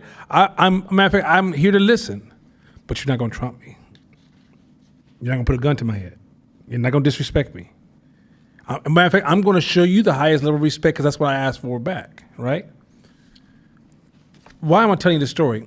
I see a lot of entrepreneurs. Before you could be an entrepreneur, you got to believe you're an entrepreneur. You got to know you're an entrepreneur. You got to walk in your strength. If you still question if you still could be broken because somebody told you you're not strong, you're not ready for this game yet. Now you can work in corporate America because corporate America can build shields around you and protect you. But when you're out in this field, if you don't know you're a man, if you don't know you're a woman, if you don't know that you're an adult, if you don't know that you're strong, that you're supposed to be there, if you still question, am I supposed to be here? Y'all ever went to like a place like a country club and it was not like you black and it's not a lot of black people there and you're like, am I supposed to be here? Mm-hmm. Some of y'all moving in the world with that same tone. Am I supposed to be here? At what point do you say, no, I'm supposed to be here? You'll realize there is nobody policing you, stopping you from doing what you want to do. The person that's policing you is yourself. A lot of times you've already defeated yourself before you even get into the room because you start saying, well, maybe I'm not. You have this lone dialogue in your head, and all you need is one person to trigger you to say, see, I know what's supposed to be here. Or you trigger yourself and you suppress your talents because you don't deserve to be there. Now, don't get me wrong. There's an order to everything. You don't walk in a room of a field you don't understand and start talking. Like if I walk into a room and if the information is flowing already, I'm gonna shut the fuck up and just pay attention, observe, and listen. Right? I don't walk in a room. Matter of fact, if you walk in a room, you're trying to prove yourself. It's probably because you don't feel like you're the adult in the room. Straight up. If you feel like you're a child, you'll start talking when you don't need to talk. But when you're the adult in the room, it's almost like. Today we went to a meeting in Emeryville. Older white woman sits down. There's coffee on the table. She goes, "Oh, that's really messy." I'm like, "Yeah, that's pretty messy." She goes, "Anybody need wipes?" I says, "No." Nobody says no. I said to myself, "Hey, man, don't worry about it. I got you. I go to the bathroom and get you a paper towel and clean that up for you." Now you might be like, if somebody was watching that from the outside, I'd be like, "Yo, did you just go clean up a table for this little old white woman?" Because I'm a man. I'm a motherfucking man. If a woman sits next to me and something's messy and she's older, that's respect. If you think I'm compromised by her position, I'm big. I'm strong. That wasn't compromised. Now, if I was a weaker man, I'd be walking to the bathroom like, damn, is this right? I feel like she should clean her own damn table. So when I got back, she's like, oh, just pass it to me. I said, no, man, I got you. Cover it up. Throw it in the garbage can, right? Because I'm the wolf in the room. When I'm dominating, I don't need to play some of those games. I can play the respect to my elders or people that's older than me. I can show respect to other people. I can say how you doing to anybody. I'm the man. But when you question your adulthood, you're not even interacting with people properly. Because you're wondering what they're thinking. You wonder how they're going to judge you. You wonder what how they're going to see you. It's because you're already small. I'm telling you, when you learn to be big, you move differently. You don't even respond to certain comments in public. Somebody can say some shit and you be like, I don't know if he said that, he couldn't possibly be talking to me. Cat tried to come to my gym the other day. So, for example, some of y'all say yes all the time because you're not adults yet. Somebody come and ask you for something, you say, yeah, because you're looking for validation.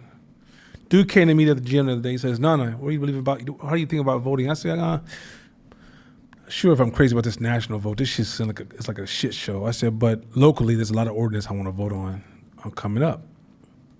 He said, well, no, I was really seeing if, with your weight in Oakland, would you be interested in, driving, getting into a voting drive? I said, check this out, bro, man.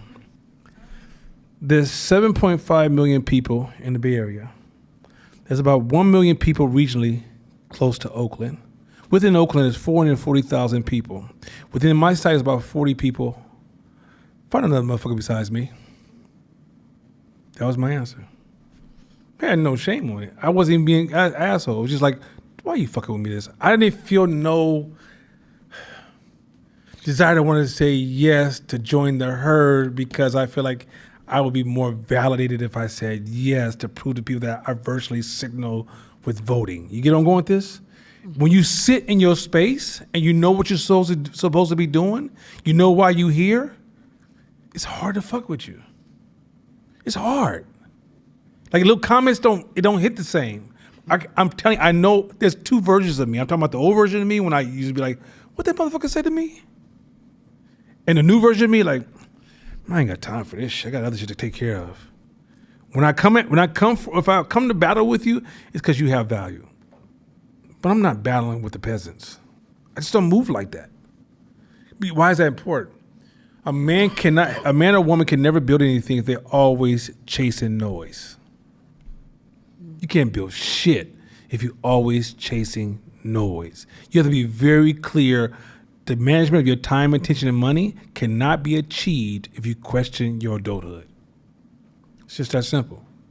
So walking to Shakina's gym, it was so fucking refreshing. I remember who she used to be. When she first started, she was transferred from Herbalife. I'm gonna put that out there. That's where she came from. Bless her heart, amen. And she came from Herbalife, and she had all that Herbalife salesy swag and don't you want to work out? And I was just like, dismiss me. She would try to talk to me about working out. I'd be like, keep it moving. I don't want to hear none of this shit. I walked to a gym yesterday and I thought, well, I'd be damned. You serious as hell. Just as a business, you have to communicate that in everything you do about your business. Everything your business is say, I'm serious. I'm here to win. I'm not compromising. You can't say that's who I am, like Court said earlier. But then when you move like you're fragile, or you incomplete, or you question yourself. You got to learn to move with the same firmness you want people to judge you by. And it's not this, don't mistake it for you got to be the boss at all time and walk with your chest out, right? You just move differently. Like, for example, a lot of times I'm in a room. If the room has the right energy, I don't have nothing to say. I might be the quietest cat in the room. I will take over if that room asks me to take over. I have no problem saying I take that position. But I feel like people who are not strong in their adulthood are constantly disruptive because they're trying to use the moment to fix their adulthood. Don't outsource your value to others. I said this one last time. I said it from last week. Because if you outsource your value to me, that means I can take your value away. Just know that. They don't say, my supervisor didn't give me any value. You understand, you just made that supervisor a pimp. You can give it and take it all the time. You understand me? All right, let's get to these slides. Let's go to the first slide. I want to do a little slight recap. So remember we started this whole conversation about compounding, and we used the analogy of a seed, correct? And then we explained that in the process of the seed, that the seed engages in all these invisible elements that we're not aware of, but we also follow these rules, right? One of the things you have to start to understand that in your business and in your personal life, there's a whole bunch of seeds that could turn into weeds. There's a whole bunch of seeds in your life that can turn into trees. But you will never be able to control your crop if you're only responding to the plants in full growth. That means you have to learn how to have conversations about seeds. That's strategical, right? You can't call rocks and sand seeds, right? But you ever, in a attention deficit world, if you try to have a conversation about seeds, nobody wants to have that dialogue. Have you ever noticed that? So what you'll find that when you're building a business, you got to be able to build within your business and your colleagues and your peers to be able to have dialogues about seeds to know, because if you understand compounding, something small could turn out to be something horrible, right? Something that starts off really small, really simple, can be something extremely horrible. And so a lot of times, seeded behavior in your organization can be the beginning of the end. And if you try to respond to that seed, once it matures itself, it can be too difficult to overcome. So that means if I come to your office, I say, hey, listen, why are your windows always dirty? That may seem minor to you. Oh, he's tripping. That's all hella small. All the other shit I'm dealing with. Is it? Is it really small? Is it really small? Are you so buried in pleasing your customer, you can't serve your customer? This is again, are you so busy trying to please your customer, you stop serving your customer? Pleasing is I do everything you ask me to do, and yet I never make you happy. Serving your customer is me almost getting one step in front of you and designing everything to a point that you go, oh, this is the place I'm supposed to be. You get me. You can become so please focused. So why is your windows dirty? Why are you not saying to a customer when they walk up to your door, hey, the most trusted business and service you pay for is behind this window? Why does it look like you don't invest? If you have a restaurant, how do you have dirty windows? Like, how do you have a dirty bathroom and tell me you have the best chef? It's not a thing. So hopefully the seed dialogue, like learning to have some space to have a conversation around seeding, is realize that what you're really discussing is compounding. A lot of times we start off something small. Remember, compounding starts really small. A lot of serious issues, a lot of good things, a lot of bad things, going to start off small, right? Let's say you decide you want to train, and you meet Shakina. She walks to the gym, and she's being nice that day. She goes, "Hey, listen, I sit down and I'm gonna advise you on training." You're like, "Look, man, I ain't got time to hear all that shit you talking about, that eating shit and all that. I just want to bench press. I just want to be hella buff, hella strong, hella tight with my shit." And you ignore all the little small details she can give you advice on, like, your rest time, how you should be training, your form, your eating habits, your lifestyle habits. You just ignore all that shit. And you put 3 years into it, and your chest barely grown. Another person who followed all of her regimens, detail-wise, is winning bodybuilding contests. What's the difference? You didn't pay attention to the seeds, the little small stuff that seemed like it was irrelevant. In this business stuff, you got to hold space for the seeds, because they will compound, they will grow, they will have impact, one way or the other. Like, for example, when y'all see me, if you ever see me drive, I don't run stop signs. I'm telling little shorty right there, yo, I value the neighborhood we live in. If I don't send that message to him and he sees me performing, I'm seeding him with a bad behavior. That shit starts to spread, right? Young man sells weed, sells dope to make money. That message tells his son, sell your community out to make some money. But now let's keep going with that, right? Now the young man doesn't value the community. Why doesn't he value the community? Because at the end of the day, you told him the community doesn't have any value. The young man also sees a situation where he doesn't value the people in the community, so now he can't receive advice from his seniors and his elders in the community. That means he's retarding his personal growth, right? If you just continue to build on that's one simple seed, look how it sprouts into so many problems. And now you become a grown adult and you have a child, and it's time for your child to go on a date, and it meets the other seed. How the fuck do you feel? So if we don't have these conversations around seeds, we're not talking about controlling our businesses, our institutions, our communities, our families, any of the above, right? Now, why do I say the value of attention is important? If you don't have any attention, if you're in attention deficit, you can't manage the seeds. If you're so okay, it's called what they call it, opportunity cost.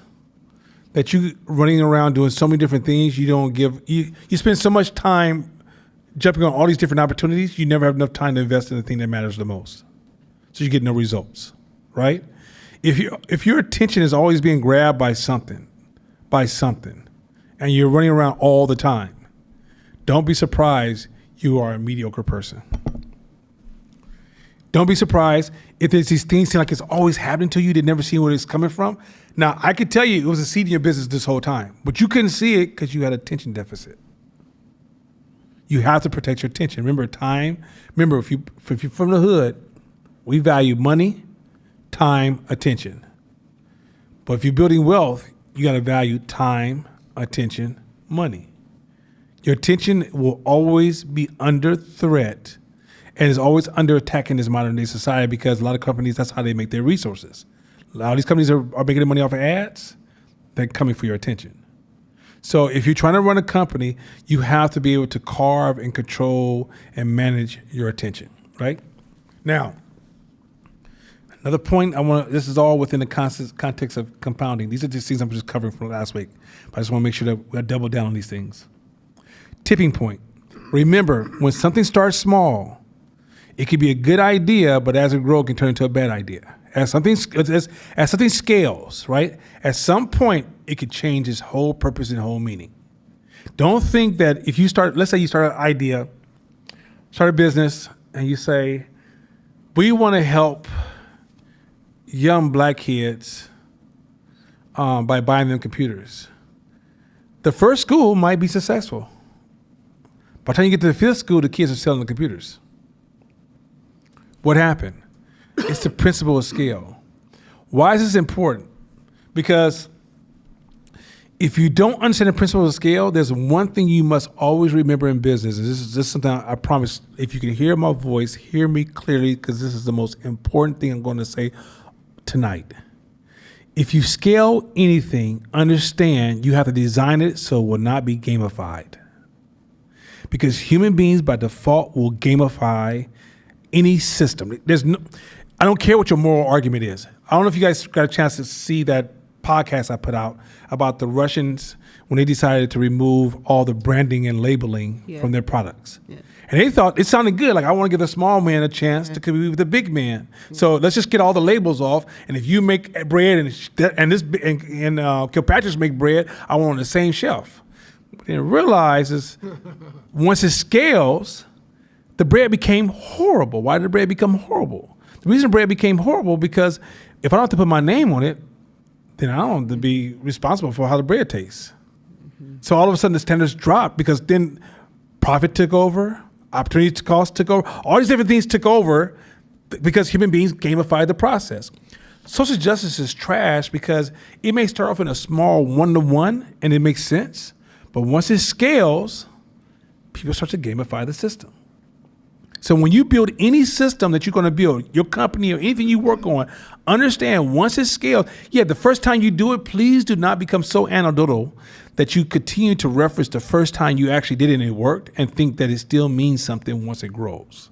It doesn't. It changes. Something bad could turn into something good. There has been things we do today in society at one point was bad, but as it scaled, it became more and more popular, we normalized it. And we turned into good sources.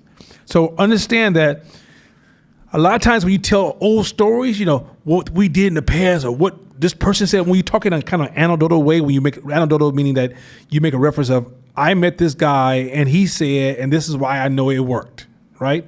When you use that type of thinking and you're trying to scale, it does not translate. Like, okay, grab a microphone. When you're scaling a business, you got to get away from the way you think when you're talking to one person. Talking to one person can be based upon fairness, reasoning, logic, basic morals, trends, herd beliefs. But when you scale, a lot of that shit don't work anymore. The rules change. So once you be able to see the difference between, this is why you go, well, this is what I feel. You're going to realize that's going to betray you when you grow something. What you feel is really functional for you just dealing with people every day one-to-one. But when you build something, what you feel is not enough. What you feel is actually a statement of blindness. It's an individual statement. If I'm trying to move a product into the wild, let's say you sell ketchup. To move it to 10 people is one thing. When you get to 10,000 people, everything changes. Everything changes. Everything changes. You may have 10 people and everybody was loyal, nobody stole, everybody put stuff back. 10,000 people. Oh, you got people selling you from you now. You got losses going to hit those doors every once in a while. if the rules change. So once you understand that, then that means that you never get comfortable with the culture you developed when you had 10, 100. Every time you hit a certain number or a certain point in your scaling, be prepared to reinvent yourself. Meaning that there's a principle called, I think it's called magnitude of scale, or magnitude, I think it might be magnitude scales. It's a term where sometimes there's a pause-free space, pause-free space. In order, because I have to say this to get through this phrase, sometimes to go up, you have to go down. How was that? Just in case, hey, just some advance, because I'm going to fuck up a little bit here, but just stay with me. So, Corey, like, I don't get it. So, sometimes to go up, you have to go down. So, pause, free space here. So, the thing is that sometimes when you're scaling a business and you're going up, when you get to the next level, you have to go down because you're now weak to get to the next level. And then you go back up again. And then when you hit that next level, you have to go down to get to the next level to go back up until the next level. You guys get that concept? Okay. So scaling says that at no point do you have a winning strategy that started from day one that will be valuable as you scale. So just understand, like if you start your business on some, like for example, a nonprofit or some moral, understand it has a scaling limitation before it changes its meaning. Just kidding. Your last question.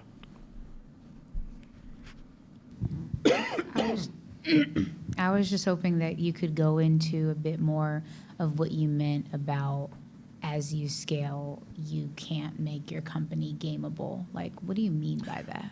So as you scale, human beings, we don't share your morals, your story, or your values.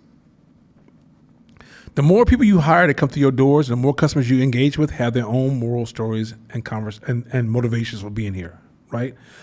Somebody look up how many dialects are there in Oakland, California. Somebody look that up for me. How many dialects are there in Oakland, California right now? Huh? Yeah, languages spoken, or yeah. I think it's like 100 or something. How many of you really thought about that? Like, how many felt there's more than 100 languages spoken in Oakland, California? 125? Yeah. Over 125. I want you to stay right there. Now, if somebody speaks a different language, that means they have a different what? Cultural background, right? So if you start a business, and when you first bring people in, who are going to be more likely people that you're comfortable speaking to that speak your language, right? May have cultural similarities. As your company scales, you start to tap into that 125 different cultures that sit in Oakland that's going to walk through your door, right? If you have 125 different cultures walking through your door that you're going to hire, you understand they have 125 different ways of looking at the world. So as your company grows, you may have the intent of, I'm going to do this, and then people should do that. Well, not as it scales. How many times have you seen? Okay, any of y'all come from the hood? Any of y'all come from the hood? Everybody come from the hood, right? Everybody. How many of y'all took advantage of opportunities when systems was caught slipping? Okay, when I was 18, they had this thing called at Bank of America. I got my first bank account, and they give you $500 for overdraft. No credit. So if you want overdraft, you can go overdraft to $500, right? I say, me? You understand me? So y'all understand that week I lived so nice. I overdraft my ass off. I never paid that money back. Right? Because they didn't, when they built that system, they built it on a certain profile of people that lived in a certain class. I wasn't part of that class. My class said, give me that money, I ain't coming back. you understand? That's called gamifying. So it was their fault that as a business, you have to design your business saying, hey, I got to send a different profiles of people who will use my company. And as it grows, somebody gonna come in your business and have different intent, different motivations, and they're gonna see things you can't even imagine. They'll see plays on stuff. And so as a business, you're constantly looking at, as you grow your company, you have to design your company so it cannot be gamified by the public. That's why social justice, look, 125 different languages in Oakland alone. 430,000 people, 125 different languages. That's crazy. Like, how many times have you heard that many languages in Oakland? Have you? I haven't. But it's here. Did you know there's indigenous groups in San Francisco that are rich and that I didn't even know they existed, right? When I think about Indian, I think about past. That's how fucked up it is in this country. Okay. So a lot of times when you're out, like when you're thinking about the community, the city, or whatever, you're not really thinking about the community, city. You're really thinking about the people you know, and you just doubling them in your mind. Like I know 1,000 courts. Yeah, I know 1,000 Shabishas. Yeah, that's right. I know 1,000 aces. Yeah, so I know about 3,000 people. No, you know 3 people, bro. So when you build your business, you can't see the community you're trying to serve. So a lot of times, because you can't see that as you grow something, just know it's going to happen. So, okay, go back to the social justice. Social justice, this is where social justice fucks up. It takes one person, which is anecdotal, and says, he goes, as a gay man, I was beat up every day. You go, oh, fucked up. We never take time and ask more gay people what happened. So then everybody gets profiled by that one person. And then we say gay people, and somehow we really hold on to that one person's profile. Why is that a problem? When you run a business, try to use that same system and watch you fail. If a customer comes to your door and you profile them, and you fall in love with that customer, that's just one customer. This is important because it is not natural for us to think past this point. Like, you realize that your brain, Scott, look this up for me. What is when a human being thinks about people, what's the most amount of people we can hold in our brain? No, not friends. Friends is 15. No, friends is. Yeah. What's the Dunbar's? Yeah, about 150 people. Yeah, we can't imagine 1 million people. We can't imagine it. If I tell you imagine 1 million people, you can't. Your brain doesn't have the capabilities of doing it. But if you're trying to have access to a market that holds 7.5 million, you can't access it in your brain. You have to use tools to have access to that market. Because only thing right now, if I say focus on selling to Oakland, you're selling to your biases, not selling to Oakland. Because once again, Oakland has 125 languages. That's crazy. I mean, just wrap your head around. We just said Oakland. I think San Francisco's double our size, right? San Francisco's like 800,000. So we just said Oakland alone. Like, you can't even get your mind around fucking Oakland. And you're trying to go national. Bruh. It's just not a thing. Last 2 things. When you're growing something, the beginning starts slow. It always does. You know the biggest thing that kills most new students to this class and people online that don't make it? They're looking for a fast start. They're looking for me to come to class, have this wonderful soliloquy, or Court to get up here and tell a story that makes them go, I know what I got to do now. My life's going to change. Next week, I'm going to blow this shit up. And in 6 months, I'm going to be rich. And this is why you don't fail. You don't understand the speed of growth. In the beginning, growth is always slow. You know why? Because when you first start, you suck. When you first start, you trash. It's okay. But the journey is what makes you dope as fuck. And when you first start, the customers don't even see you. You could be in front of their house every day. They'll walk by you like, oh, I didn't know you were here. It takes almost 6 months for the average customer even know you in the room. Because human beings don't like to change their patterns. So in that time, in that process, you may have a few small friendly friends and family members who are kind of carrying you. And in the meantime, you're growing your talents and developing yourself.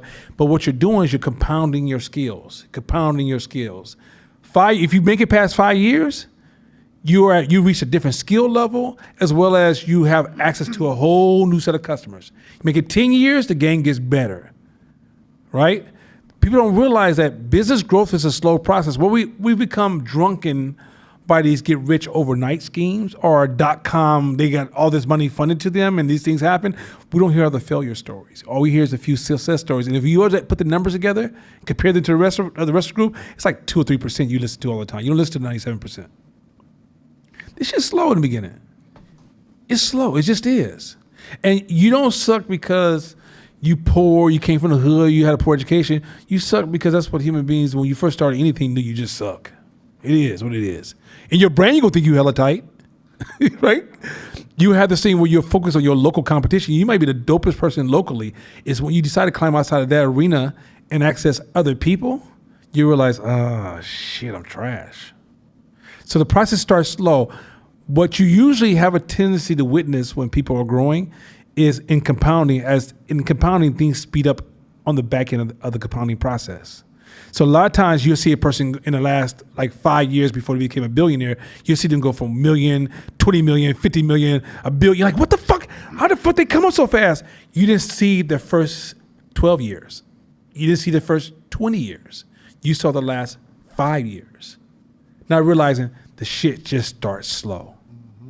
And if you don't have the patience to stay focused and stay on the same track and get the results of compounding, which is my last point, go to Shakina's gym and train very, very, very, very hard one day. But that week, don't eat well. The next week, eat well, but then don't train at all. Then the next week, get busy with a whole bunch of appointments and train, well, maybe a little bit. I'll go for a walk around the neighborhood because you didn't have time to train that week. And then the following week, go to a couple of parties and festivals and so you can get back and go get drunk a couple of nights. So when you get back, you'll start your training again.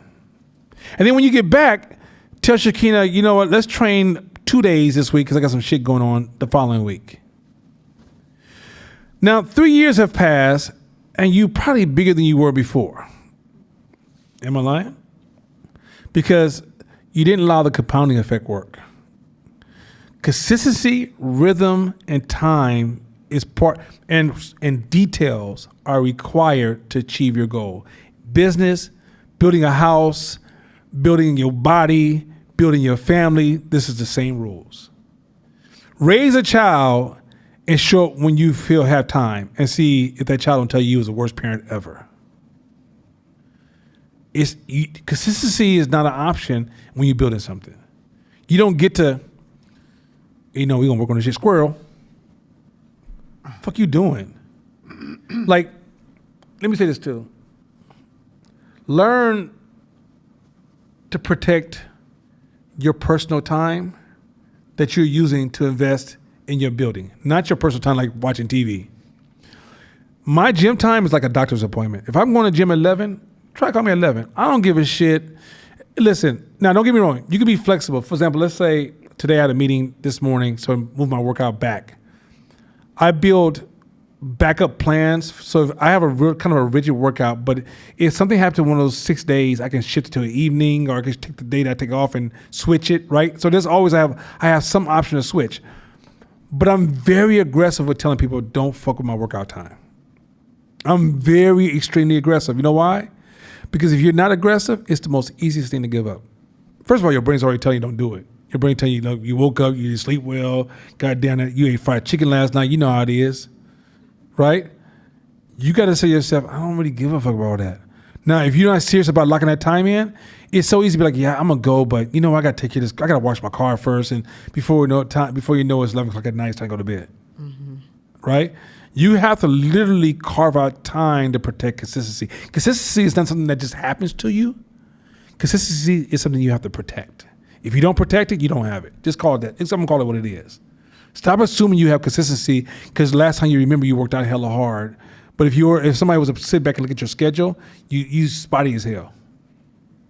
You have to be consistent. Those of you who are suffering from something, there's something going on in your life that's destroying your consistency. And you don't have the patience to see the rewards of your consistency. Today I got ready for a business meeting. One of the best ways, if you ever go to start losing weight, trick. Put on the clothes that you can't wear because you gotten too fat. Put them on. Get a mental image of yourself, right? So I put on this shirt when I first cut out sugar. And I had, my size was breathing. I had lungs on the side. It was breathing, right? They needed room, right? And I was bigger. I was absolutely bigger. My stomach and chest was trying to outmarch my chest. My stomach was trying to outmarch my chest. It was trying to get a dynamic change. Today I put that same shirt on That motherfucker dropped on me so cold. You understand me? I looked in the mirror. I said, hold on a second, Pip. I might go out the house just like this. Because the shirt just said, whoosh, right? Now, in my mind, this is why I'm telling you the story. It was a happy moment for me because every day I don't feel that. Just like I didn't feel the weight gain, I don't feel the weight loss either.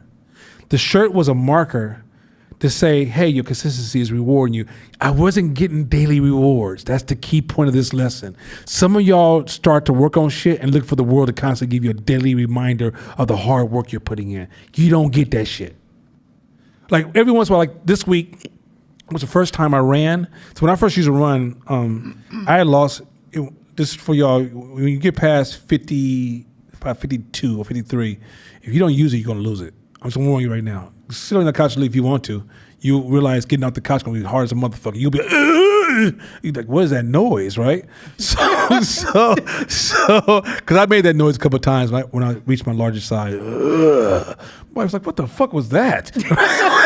Like, you talk to your ancestors? So the original man. So what happened was I was running, I used to run, but I wasn't really using my hips because I lost the use of my hips. Right? So I was like what Corey said earlier, I just stuck with it, compounded, stuck with it, slowly evolving. This week, my hips opened up. And I was literally, no, that's not a pause. I didn't, no, you got, hey. You know what? Then fuck it. I'm gonna take that part because for me to be able to run the way I was running this week.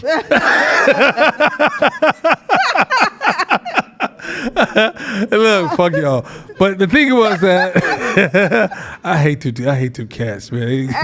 Look here. If y'all want to hit somebody when y'all leave this motherfucker, make sure y'all hit them 3. So anyway, but like to be able to run and use my hips for the first time in shit since my 40s. Y'all understand what that shit felt like? Like I was running.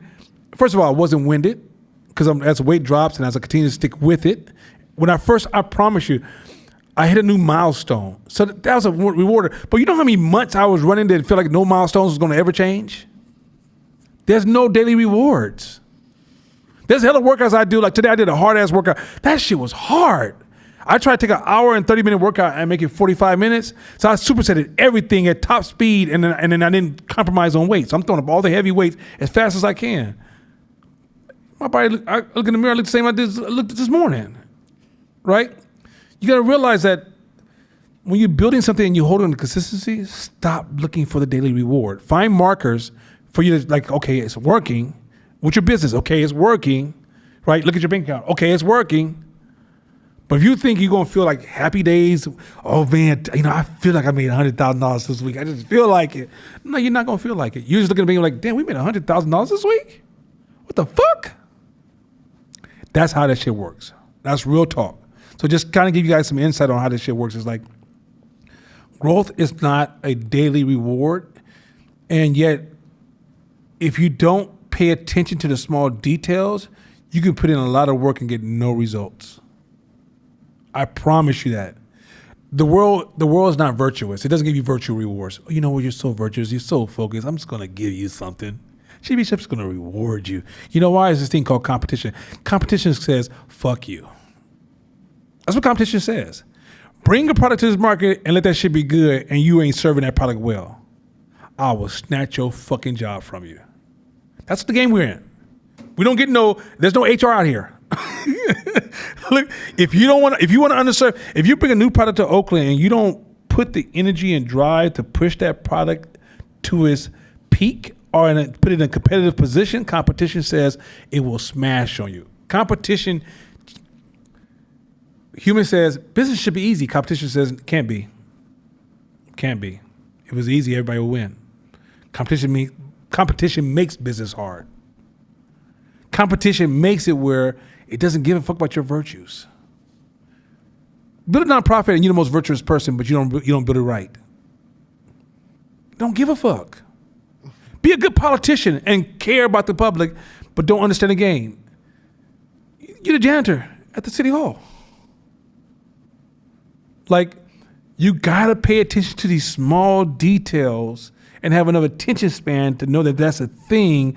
Otherwise, you at the gym sweating, literally sweating, and your body's fucked up. You might even make some progress, but here's the thing. Keep in mind, you're making progress. Fuck Shaquille, I'm gonna do what the fuck I want. I'm gonna go. My cousin just got a San Quentin last week. What the fuck he does is what the fuck I'm gonna do. He's 30 years younger than me. I'm gonna do the same shit he does. And you may make progress for the first 6 months. You just don't realize you about to be injured. Because he's 26. Them muscles bones still got a little flex left in them. Your old rigid ass, if you slap your hand, fingers gonna be broken. And you over there trying to do the same shit that young dude's doing. You out there trying to play basketball. The first time he crossed you over, you at Highland. That shit's real tough. Like, you got to know your details of the challenges you face and design your growth around that. Stop all this shit copy and pasting shit that is not meant to be copied and paste. Know your details. And if you don't understand this compounding thing, I promise you, you're looking at everything very linear. I'm going to start here. I'm going to end up here. You don't see all the valleys and hills and mountains in between because or you don't see the speed of how it's going to start really slow, but it won't stay slow forever. And you quit while it's slow. Now I realize if, like, we'll go back to what Court said, if you just stayed another 3 or 4 years just see it to the end, there's a point when the shit speeds up and it gets really good to you. Business is really, really hard in the beginning. It's not so hard in the end as it starts to compound. It starts to get a little bit easier. As Warren Buffett, when he first started saving money, that shit probably was rough as fuck. Meet Warren Buffett today, you're like, man, what you do, man? Come on, man. This is how you living? This looks really nice. So, like, I work hard at times. I don't work as hard as I did when I first started, but that's called compounding. That's the benefits of it. Now, if you start a business tomorrow, you try to match the way I work today, you failed. You don't realize all the stuff I built and all the layers I built to allow me to say, I'm going to go for a bike ride, guys. I'll be back in 2 hours. It's a big difference. Go ahead, Gaja. Did you always have the consistency part where it was unilateral across the different areas of your life? Like, there's areas, particularly around what I'm doing entrepreneurially, that I'm very consistent, but that's not consistent across my life. So were you more consistent with your business, you less consistent in your life, or were they always running parallel? So, excellent question, by the way. I built it. I skilled it. So that's why when I go to the gym, I don't ever like to go to the gym. Sometimes I do. Not all the time. But remember I said your default is your poverty? My brain is always fighting for the default. To this day, it still fights for the default. Bruh, last week your shoulders feeling strange. You gonna go to the gym and bench press? Man, why don't you just lay down for one day? What's one day gonna hurt you? My brain talks to me still like this to this day. But as I practice fighting my defaults in all categories, even my eating, when I go to a restaurant, I fight my defaults. One of the things that shocked me when I went to Chicago, and I learned Chicago stepping, and learning Chicago stepping, you gotta hang out in the hood in Chicago. You ain't learning that in no square area. It's the hood. Like, there's some clubs, they be like, yo, get in that motherfucker quick, because you're gonna get robbed if you sit out here too long, right? And, but one of the things I caught that was cold-blooded from a lot of folks from the hood, I don't eat this, I don't eat that, I don't eat this. And I'm looking at them like, wait, what? So I had a conversation with my niece the other day, and I told her, I said, look, I know sometimes your mother's pushing you and shit, and I know you don't like it. But when your parents pushing you, they're trying to break your defaults. The more you try to protect your defaults, later on in life, you can't get past those defaults to be consistent. Because my defaults does not encourage consistency. I don't feel like, do you think I want to wash my car every week? Now, I wanted to take my car to a car wash. I can't find a car wash that does proper car washing. So I end up doing this shit every week myself. You think I want to do that shit myself? Fuck no. Do you think I want to like this hella shit I do every week, whether I like it or not, and I show up 100% to it. But what I can tell you is I love my life though. The rewards I'm getting from my consistency is everything I dreamed of when I didn't have it. And so I had to build my consistency because I don't think too many of us naturally have it. I meet some people every once in a while. I have a friend today at the gym. he saw me losing weight. He's like, man, what the fuck you doing? I said, man, I just cut that sugar out, started eating more fiber. So he's like, can I just work out with you? So for 1 hour, I just told him everything I was doing. And he was like taking notes. I was thinking, whatever, this is about 2 months, about 2.5 months ago. I was like, people do that sometimes, but you don't take them serious. I saw him today. That cat was chill. I said, what the fuck happened? He said, man, I followed your fucking diet. This shit's amazing. He's like, I'm going to try and get my wife on this shit. This shit's crazy, right? He goes, my stomach fell off. And that's my key point, right? It's like some people got that. Go back to that skill versus talent. Some people are talented like that. I'm not going to let the talented people get all the money. I had to skillfully build those skills. So I knew I was weak in that area. I knew I was weak in school because it would be like, stay focused on this. Then the little girl would walk by and I had no more focus, right? Or my partner come through, tell a joke, focus out the window. So then I realized after high school, I still didn't have focus. So I had to slowly build focus. Like reading, I had to force myself to read till it would hurt. Then they come to find out, you have glass, you can see. I got a visual problem. I thought my eyes was 20/20. It was some other numbers. And then I had to learn how to like push myself past, this is hard. I don't want to. Like my running, right? When I reach that kind of breathing where I feel like I want to fall down because I'm going to pass out, I keep running. To find out that, my body adjusted? That's crazy. But we know what my brain told me when my breath got to a point where it felt like it should stop? Dude, we about to die. You crazy. This is, man, what the fuck you doing? You might as well say goodbye to your daughter next time you run next to her because this is going to be it. And I just keep running. All of a sudden, like, what the fuck? I can breathe? And my legs are still moving? This is crazy. Or I may take off running. The court can tell you this. You start running at first and your hips start hurting. Your ankles hurt, your calf hurt, everything hurting. You're like, fuck, my knee, shit. And about a mile into it, you don't feel shit. You're like, all those practices, all those rituals I engage in, I'm not doing those rituals because I just want to be sexy as fuck. You understand me? I'm doing it because I know that my weakness is consistency. That's the real truth. And if you ask anybody that's in my personal life, they tell you that I'm very consistent. I try to make every touch point that I interact with consistent, and the return on my consistency is beyond my imagination. I'm receiving things in life because I fought my own defaults. So I get it. Like whatever you're feeling, just stop giving it value. Don't give it value. Don't speak into your defaults. Because a lot of times you get around people like, I'm gonna be fucking with all that Chinese food people be eating, all that foo-foo shit down to be fucking with. You're really speaking, you're trying to make your weakness sound strong. It's weak. Or, it's hard for me consistent. Yeah, me too, girl. That's why I don't really be trying to do all that shit. You see, we do that all the time unconsciously. We kind of speak into it and we're feeding our defaults, which makes us weaker. You gotta realize that what we want is everything that we dream of when we close our eyes is moving ourselves further and further away from our defaults. And what happens is, it's not that you will always feel the gravity of you pulling away from your defaults or the polarity. You create new defaults. So, and if you ever try to go back to your old defaults, you can't. When I got married, my wife, she can cook her ass off. I thought I can cook, then I started eating her food. I don't want to see my food no more. So one day I decided to cook my shit. I'm just gonna put, it was not good. It was not good. I got my taste buds over here now. This shit was wrong. Right? It wasn't canned food, but I was like, right? Canned food, nah. My wife's ceiling. I go back to try to eat this shit, it's shit, right? Because my default's different now. If you try to give me this shit now, the cold part is my family come around, they be like, yo, we done made some more of that shit. I'd be like, I just made me a bowl, I'll get mine later. I ain't eating that shit. Because taste buds change. Same thing will happen in business, exercise, and everything. Everything. Maybe when I first exercised, I was working with the bands. Band, get that band. That band got me sore.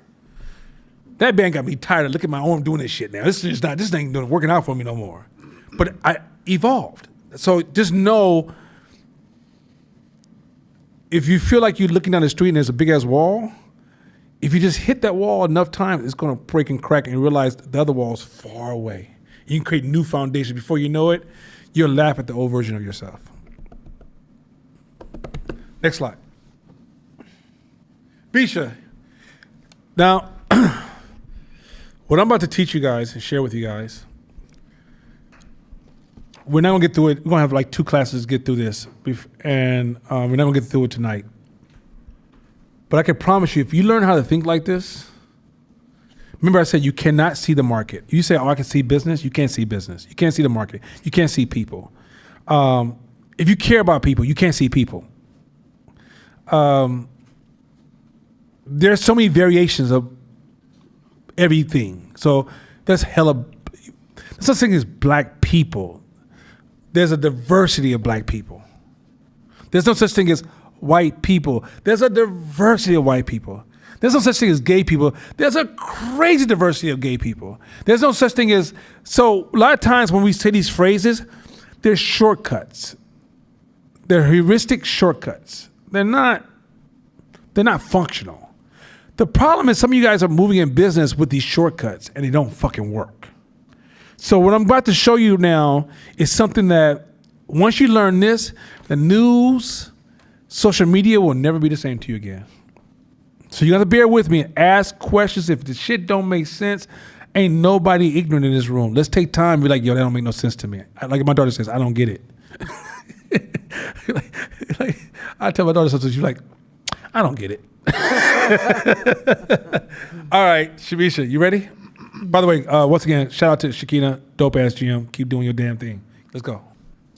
Sampling.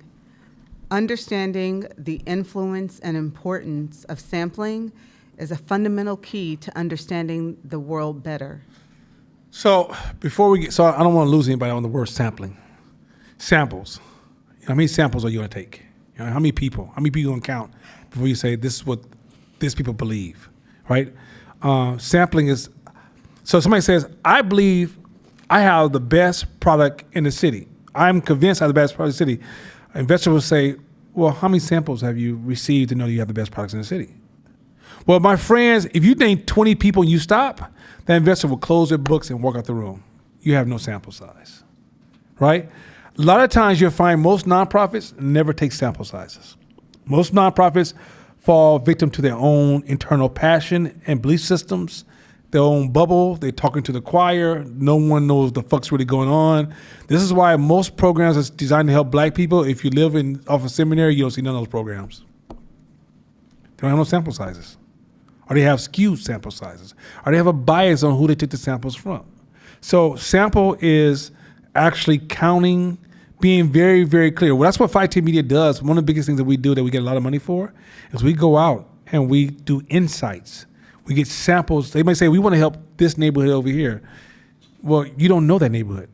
If you assume you know that neighborhood, then you're going to probably abuse that neighborhood, if sometimes even compound the injustice that's happening to that neighborhood. So we'll walk into the neighborhood, talk to individuals, and find out how true your assessment is and where are you skewed. And sometimes your assessment is completely off because you heard one person from that neighborhood give their articulate position. Okay. All right, I'm going to say something to black people. Just give me a second. We're going to have a black talk for a second. This is black talk. Black folks, y'all ever know that brother in the community ain't shit, but somehow he gets a white girl and she don't know he ain't shit? Y'all seen that before? Y'all be like, ain't no black woman going to date him. We all know why y'all ain't going to date him because y'all know he ain't shit. I'm talking about like say he has mental health problems, but somehow he will function for a little while with white people, right? Sometimes we can get caught up in an anecdote of a single person that can skew our perception of seeing the actual group. So a lot of people who talk to people with funds about black people, gay people, Latino people, women, whatever, the individuals who are often that hold the attention are the weird individuals that skew the sample sizes. So it's quite often a lot of money that goes into the community ends up serving small percentages, but not actually serving the community that is designed to serve. You guys get that so far? Any questions so far before we get into this? Because I'm going to get a little technical, but once you see that, I promise you, next time you see an article on the news, you'll be like, I don't know if I can believe this shit. I don't know. How you going to just tell me, yeah, I talked to this one person, so we drew this conclusion. What? What the fuck is that? That's like mob. Think about it, that's mob behavior. Why would you hire a lawyer if I just talked to one person? He said, she shot him because she didn't like him, so I'm assuming that's right. But if you get more data, you realize, that's not necessarily true. So let's get started. The mental model of sampling is a first principle for a number of concepts in mathematics, especially in statistics. Mm-hmm. Seeing as we often use statistics to gain a picture of reality, Taking sampling into account will broaden your knowledge of other areas involving measurement, such as psychology. Pause real so quick. You're okay. How many of you guys remember the map is not the terrain? So map is not the terrain is that your brain never sees reality. Your brain creates a mental map of reality, right? But although you have a map of reality, the map is not the actual terrain. So you say, this is Oakland. That's your map of Oakland. It's not actually Oakland. You got that so far? So sample is a way to, when it's time for you to put something in the world, to know what they think and if they actually like your product and how to move your product in the market.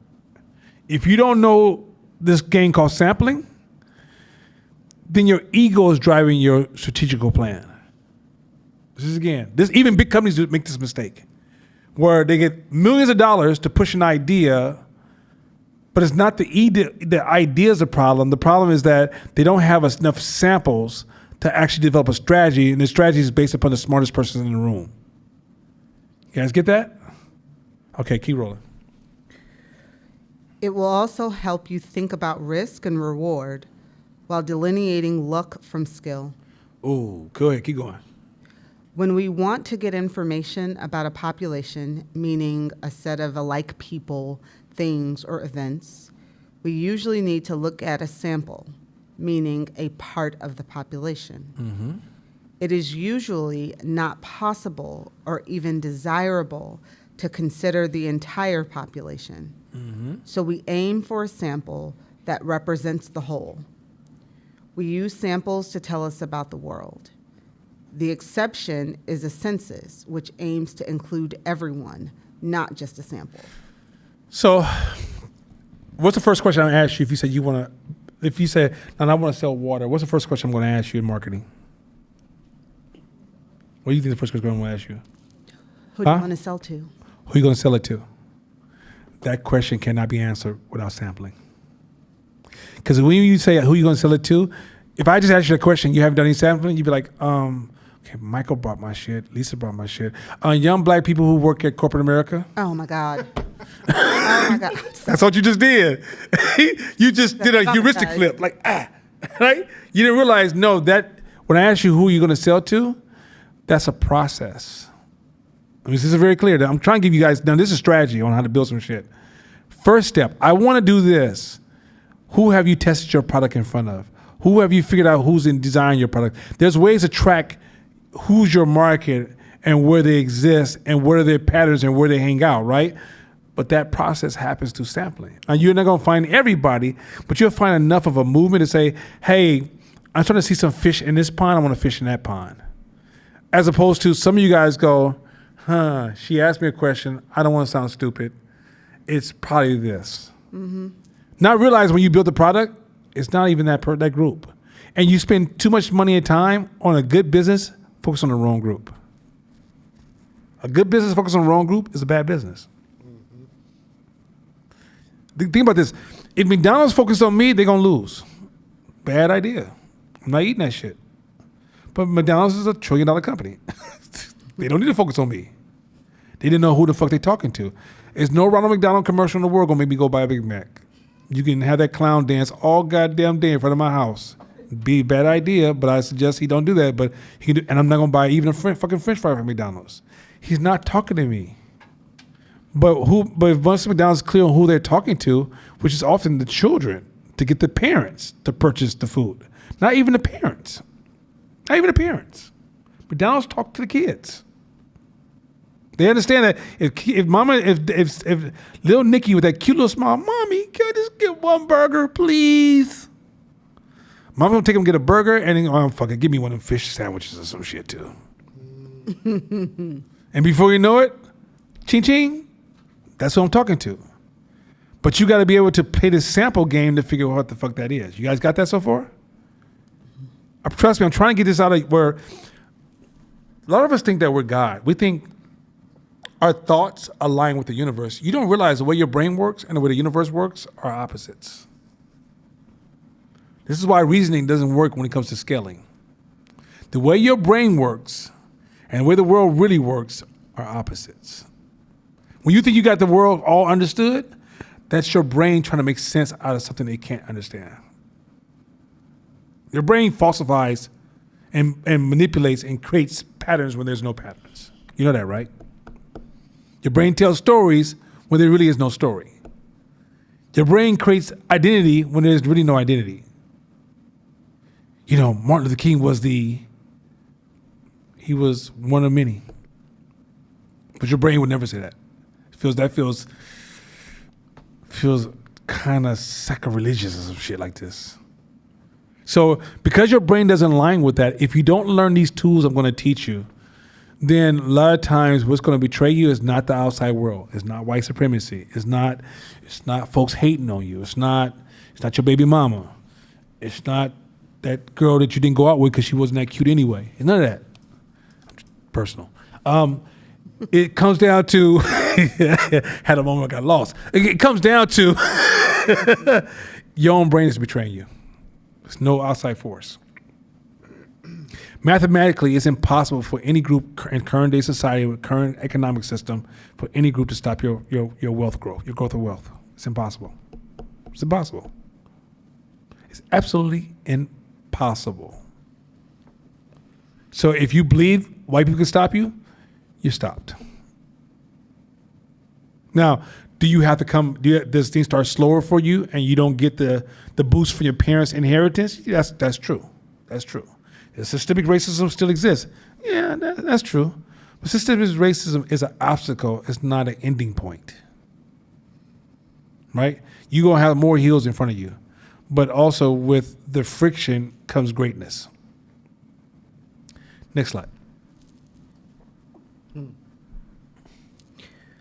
Sample size refers to the number of people, things, or events we look at from a population. Keep going. If it can have an enormous influence on the results we get.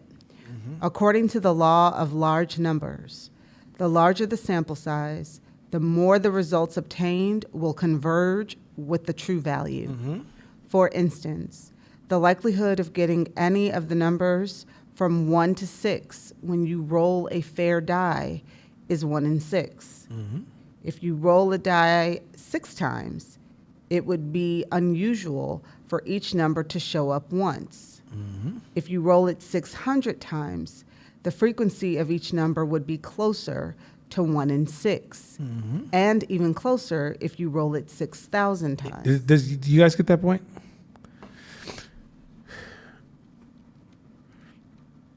It's kind of a rule of statistics. Like, let's say you roll a dice, right? 6 times. You can get 6 ones. Does that mean if you roll a dice 600 times, you get 600 ones? You're more likely to get each number to come closer to showing up 1 in 6, right? And the more the numbers increase, you start to see this pattern that will emerge, right? Why is that important? You listen to 6 people tell you about what you should do with your business, you got nothing. You got nothing. You literally had to put your business in the wild.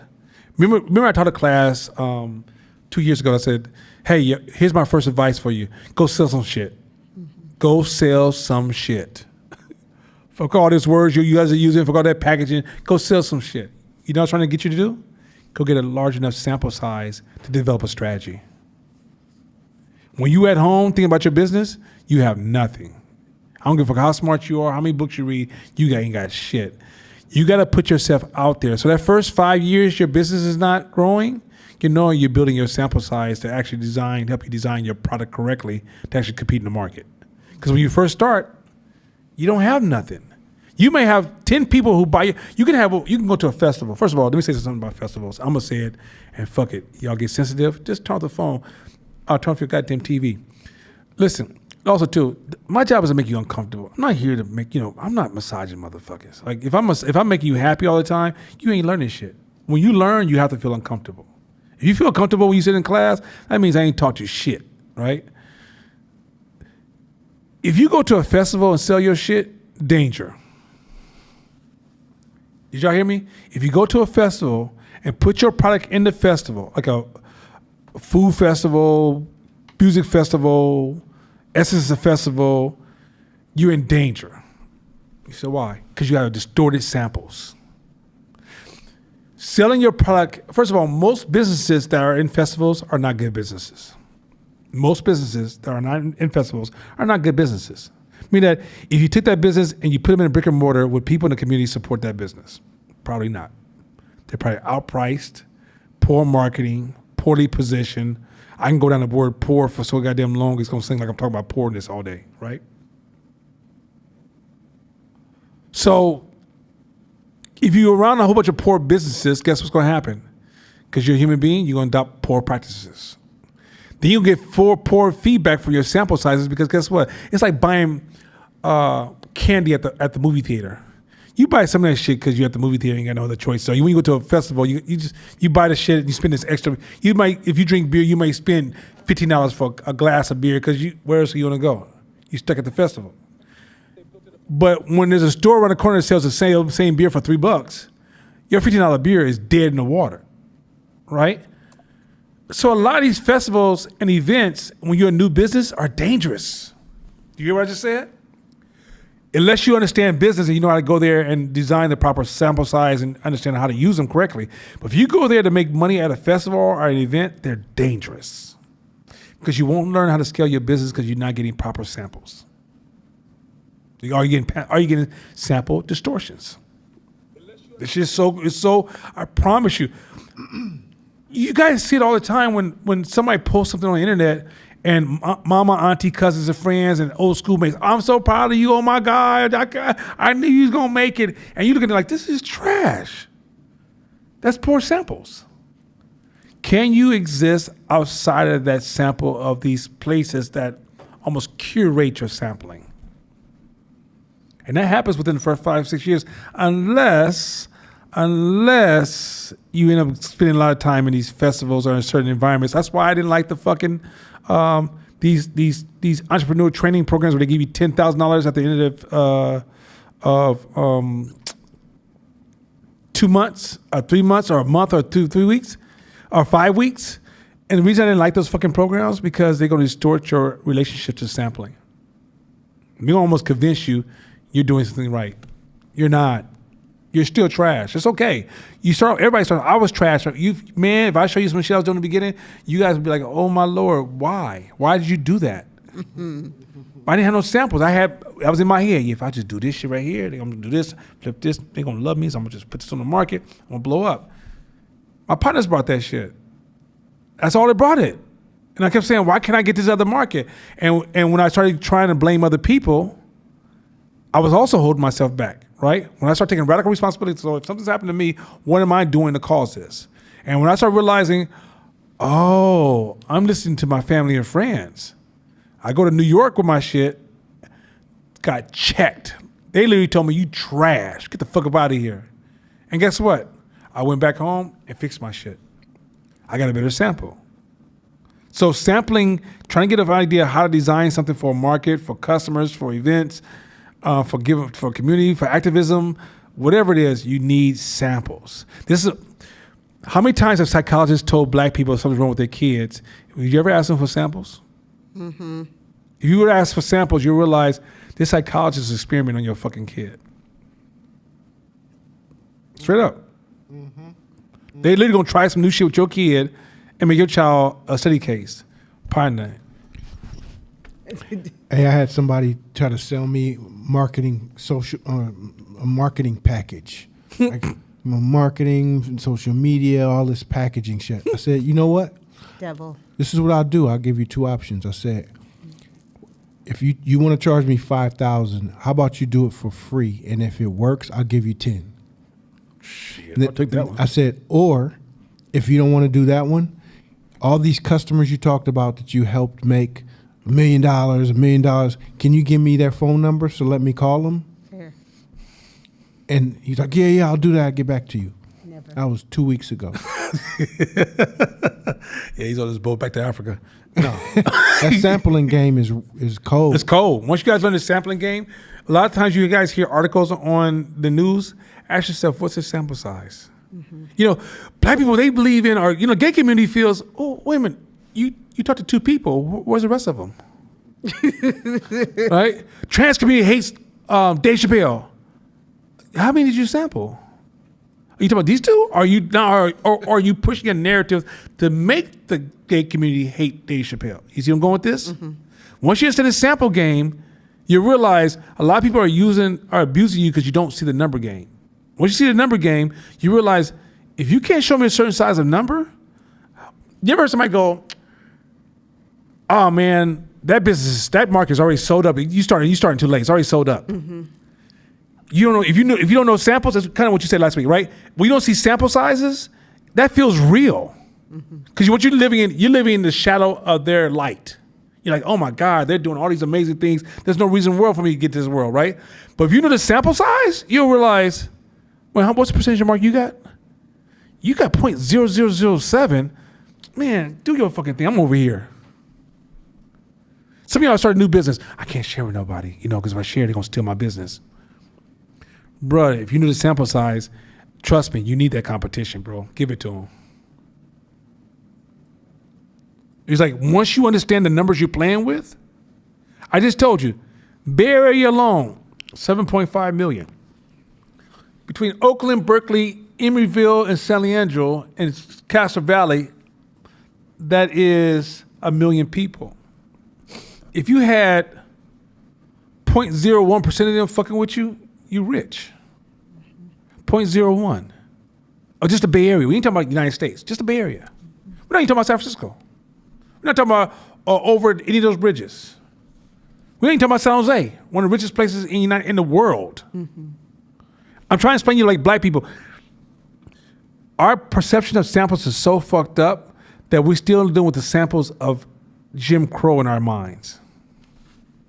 White people ain't gonna let you.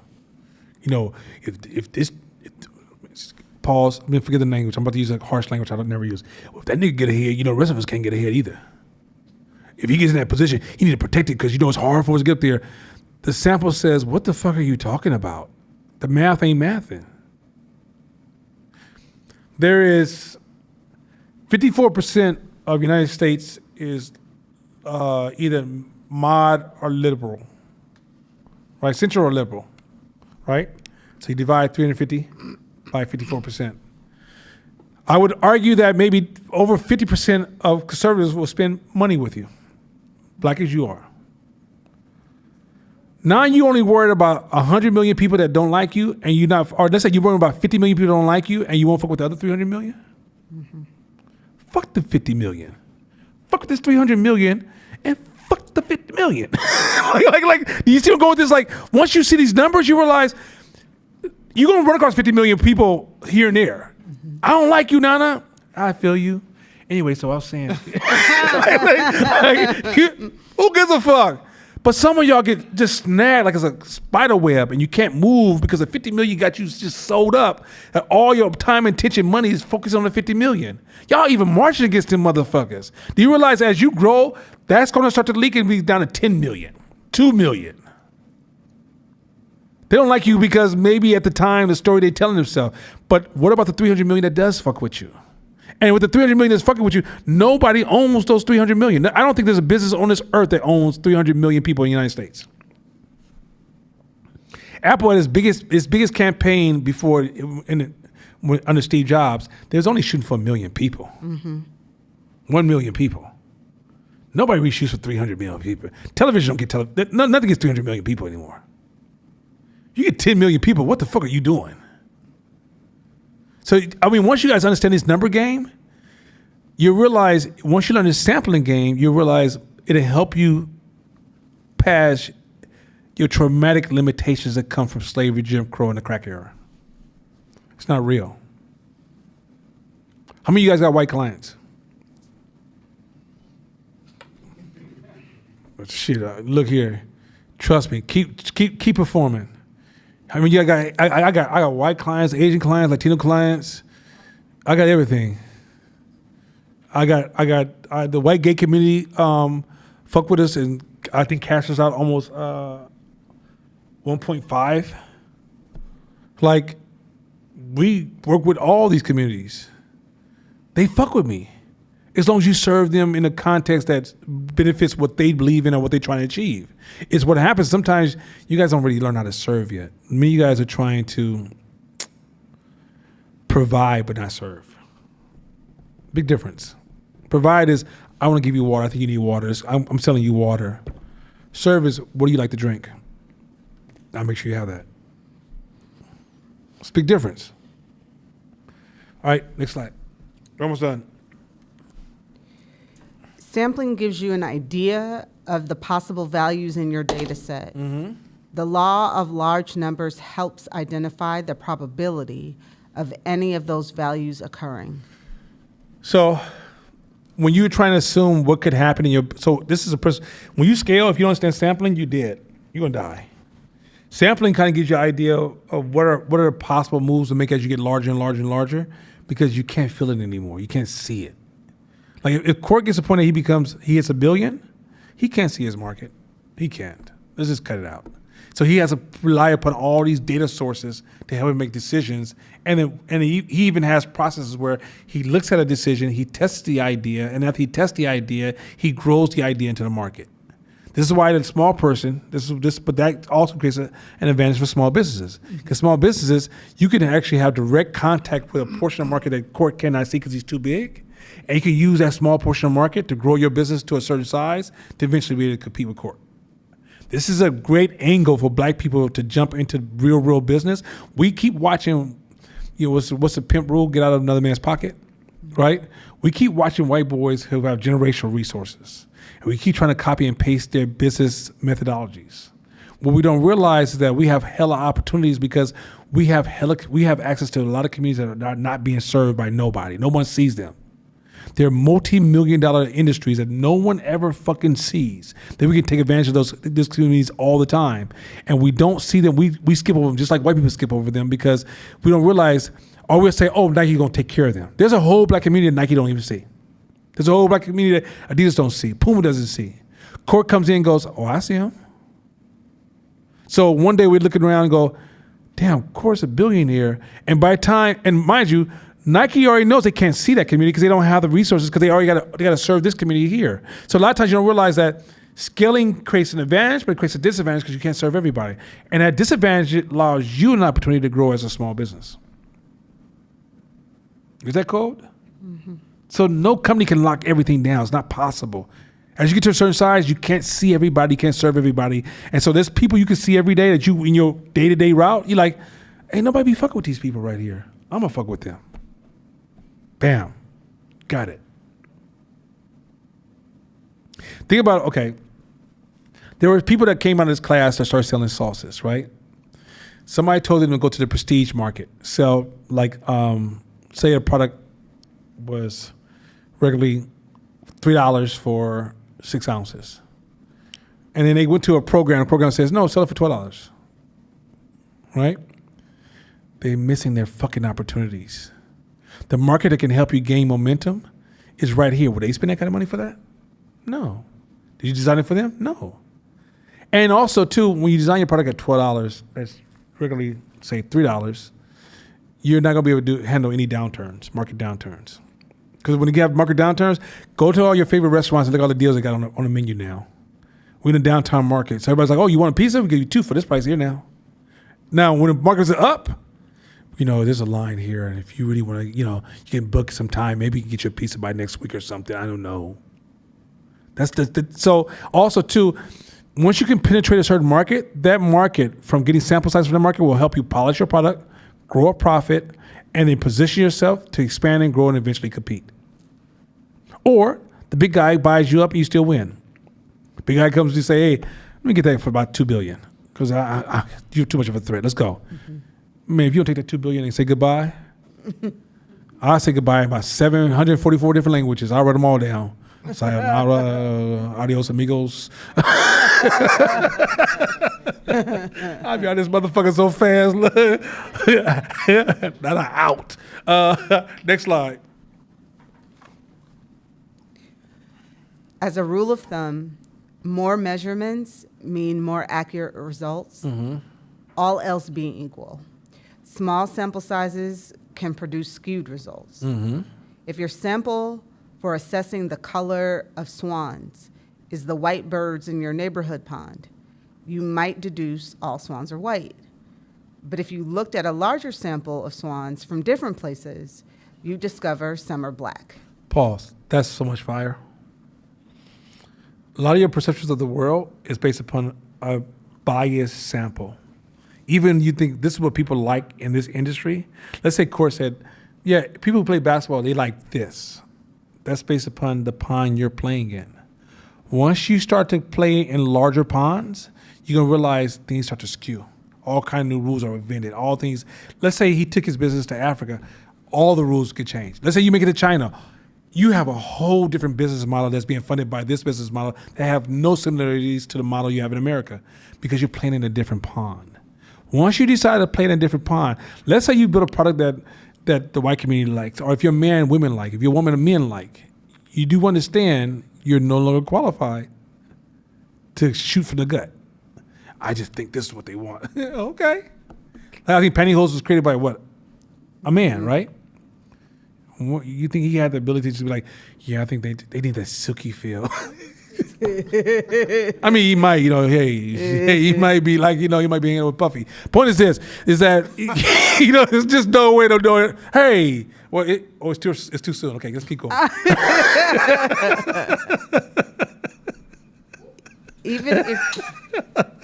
Even if you took a small sample from your local pond dozens of times, it might not be representative and would always mislead you. This is so important. Small sample sizes can fail to include rare or outlier results, making it seem like they don't exist. If you are, once again, just looking at the birds in a particular pond, you might ascertain that all swans have 2 legs. Mm-hmm. But if you took a much larger sample or visited a wildlife sanctuary, you may well discover a swan that has been in an accident and only has 1 leg. So you ever say, ain't that many opportunities out here? They have a sample problem. They have a sampling problem.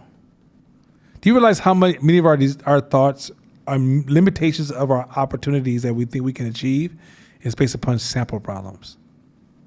There are huge markets that you don't even know exist, and your limitations of what you think you can be is based upon you've been sampling the same pond for too long. This is why traveling is important. This is why meeting different people is important. This is why talking to strangers is important. Because as you talk to strangers, you're like, wait a minute, there's a pond like that where? And all of a sudden you start to get more samples, and now you have new business ideas. A lot of you guys don't have great business ideas because you have boring ass routines. You do the same shit. Even when y'all travel, you'll go to hotels that all your friends would go to. You go to eat the same kind of restaurants. You in Italy you in Greece looking for burgers and fries. I mean, you ain't got no burgers up in this motherfucker? Greek burgers, what the fuck is that? Mm-hmm. Okay, can I talk to the chef? You got some ketchup and mustard back there, right? I don't like tomatoes though. Right? I know y'all seen that shit. It ain't just me, right? As you expand yourself outside of your comfort zones and you learn to just stay curious and talk to different people, you'll discover more samples. But if you move with this, I only fuck with these kind of people, you're suffering from your own sample limitations. Isn't that cool to fuck? When the average person says, you know what most people believe in, they're really talking about their pond. They're not talking about most people. Most people, there's no such thing as your pond. Pond, not your river, not your ocean. It's your pond. Black people, you know what black people do in your pond? Have you ever seen interviews from some brothers from certain areas in Chicago or areas from Crips and Bloods or they my brothers and sisters, but I don't fuck with that shit. I don't know what they do. Nope. There's certain Southern boys, don't fuck with them like that. They're different. I don't come from Oakland and assume we gonna understand. I'm gonna come from Oakland and sit behind a shield and be like, okay, let me see what y'all doing first before I say anything. But what I don't do is walk in like motherfucking Tennessee and be like, yeah, I'm from Oakland, so this is what that'd be the last day I'm hanging out. It's just, you gotta know it's different ponds. It just is what it is. That's why I don't know how, I understand when you're in the barbershop, we talk shit like, yeah, man, black people, okay, that's cool at the barbershop. But when you're doing business, you're seeing sample sizes. Go ahead. So I feel like I'm in between these two spaces right here, right? By the time I finish this season of my podcast, I'll be at 50 episodes.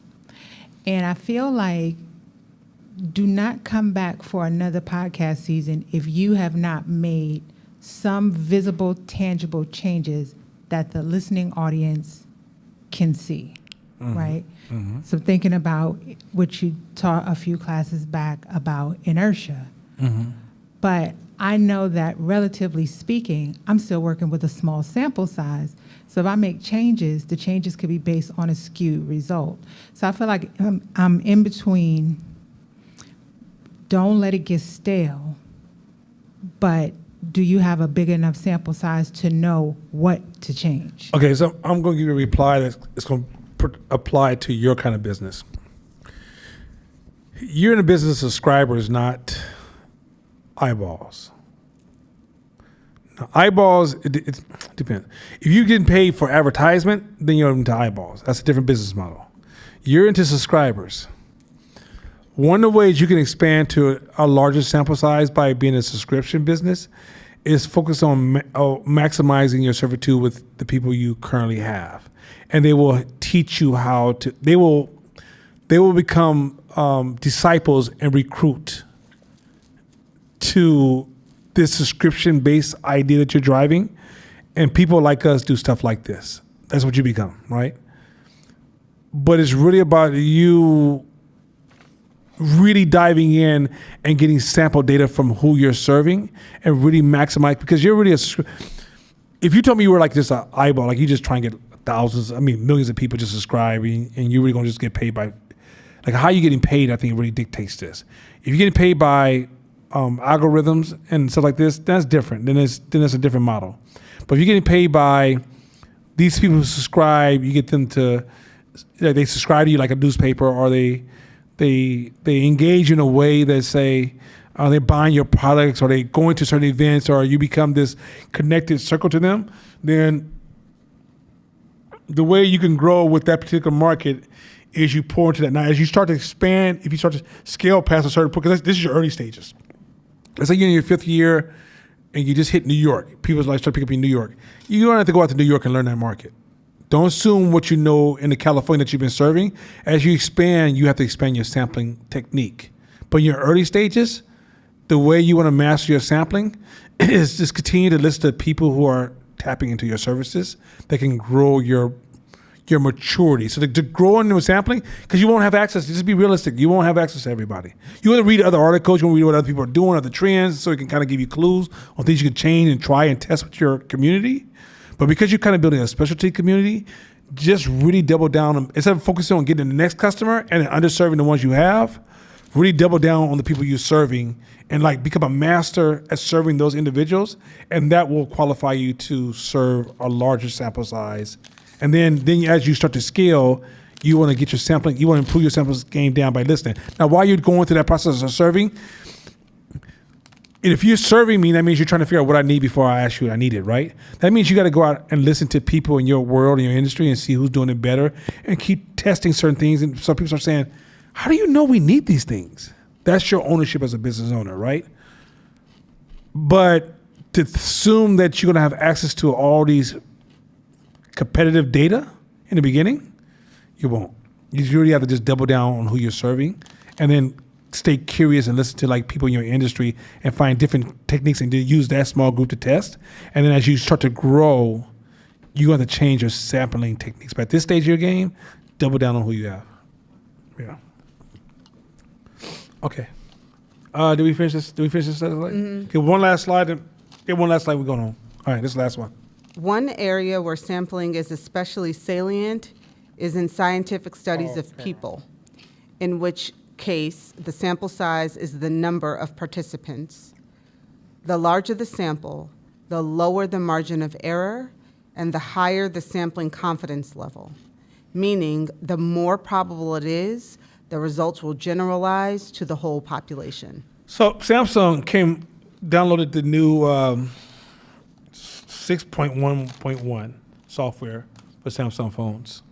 And there's a little app where you can take a picture of somebody that you have, and you can tell the app to sketch the person or give you a 3D image or a colorized image of that person.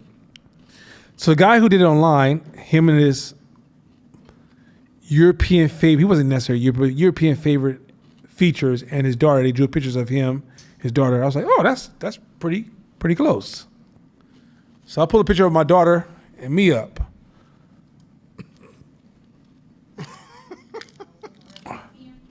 Oh man, I was looking so white. It was, hey, they had me looking white with white beard, looking like a old white man. I said, what the fuck? And my daughter, they tried to do an afro, and it was just like, you know how you take chalk and you just kind of smudge it? No texture. I said, these motherfuckers right here. What's happening? And the first thing I said to myself, no, come on, man. They're not sampling us. Mm-hmm. Do you realize how many products are existing in the market that you're not part of the sample?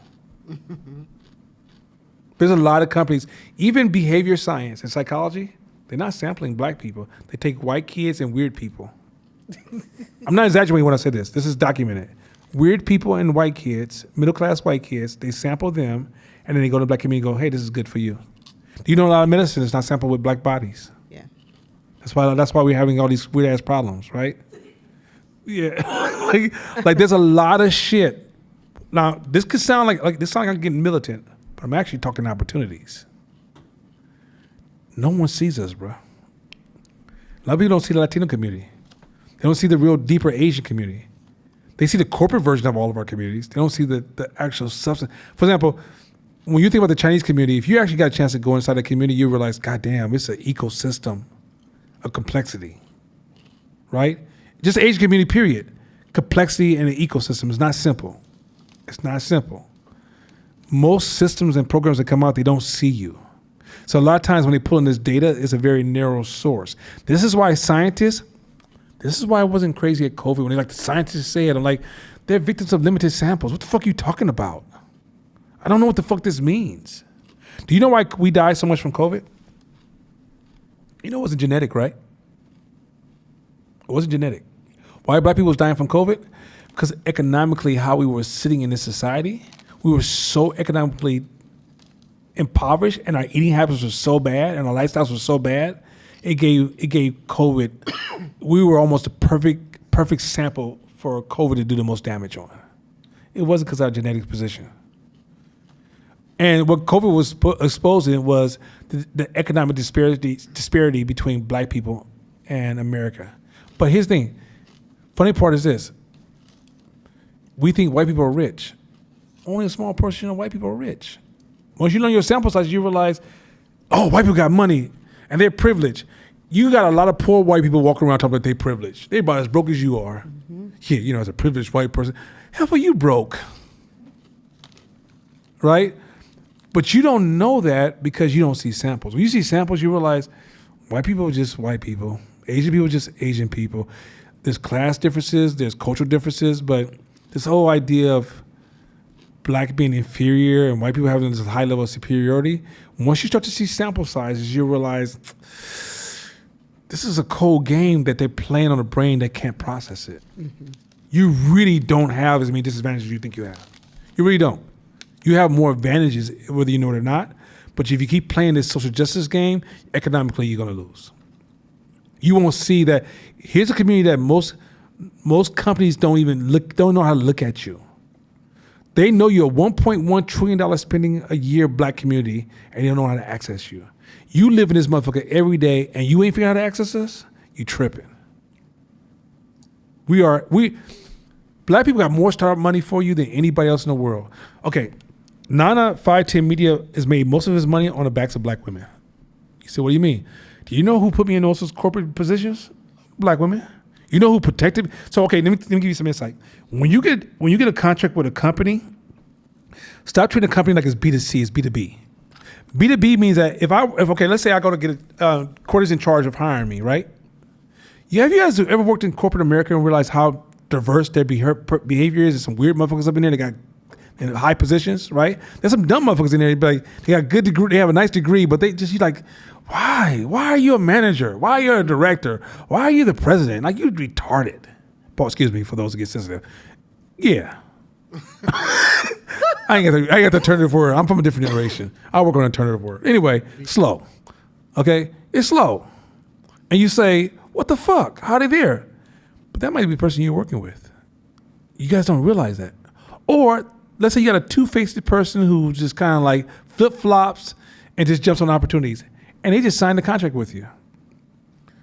What happens when the day they just flip on you because maybe the supervisor walked the room and be like, why did we hire them? You're like, yeah, I wasn't even sure. I was kind of against it my damn self. And when you do something, remember the power of framing. I get to frame something that's good and make it sound bad. I can take something that's bad and make it sound good. So inside the company, this complexity of this ecosystem is happening, and you could be doing all the great work in the world, and one conversation can deteriorate your whole relationship to that company. And no matter what the fuck you do, it's all framed negative, right?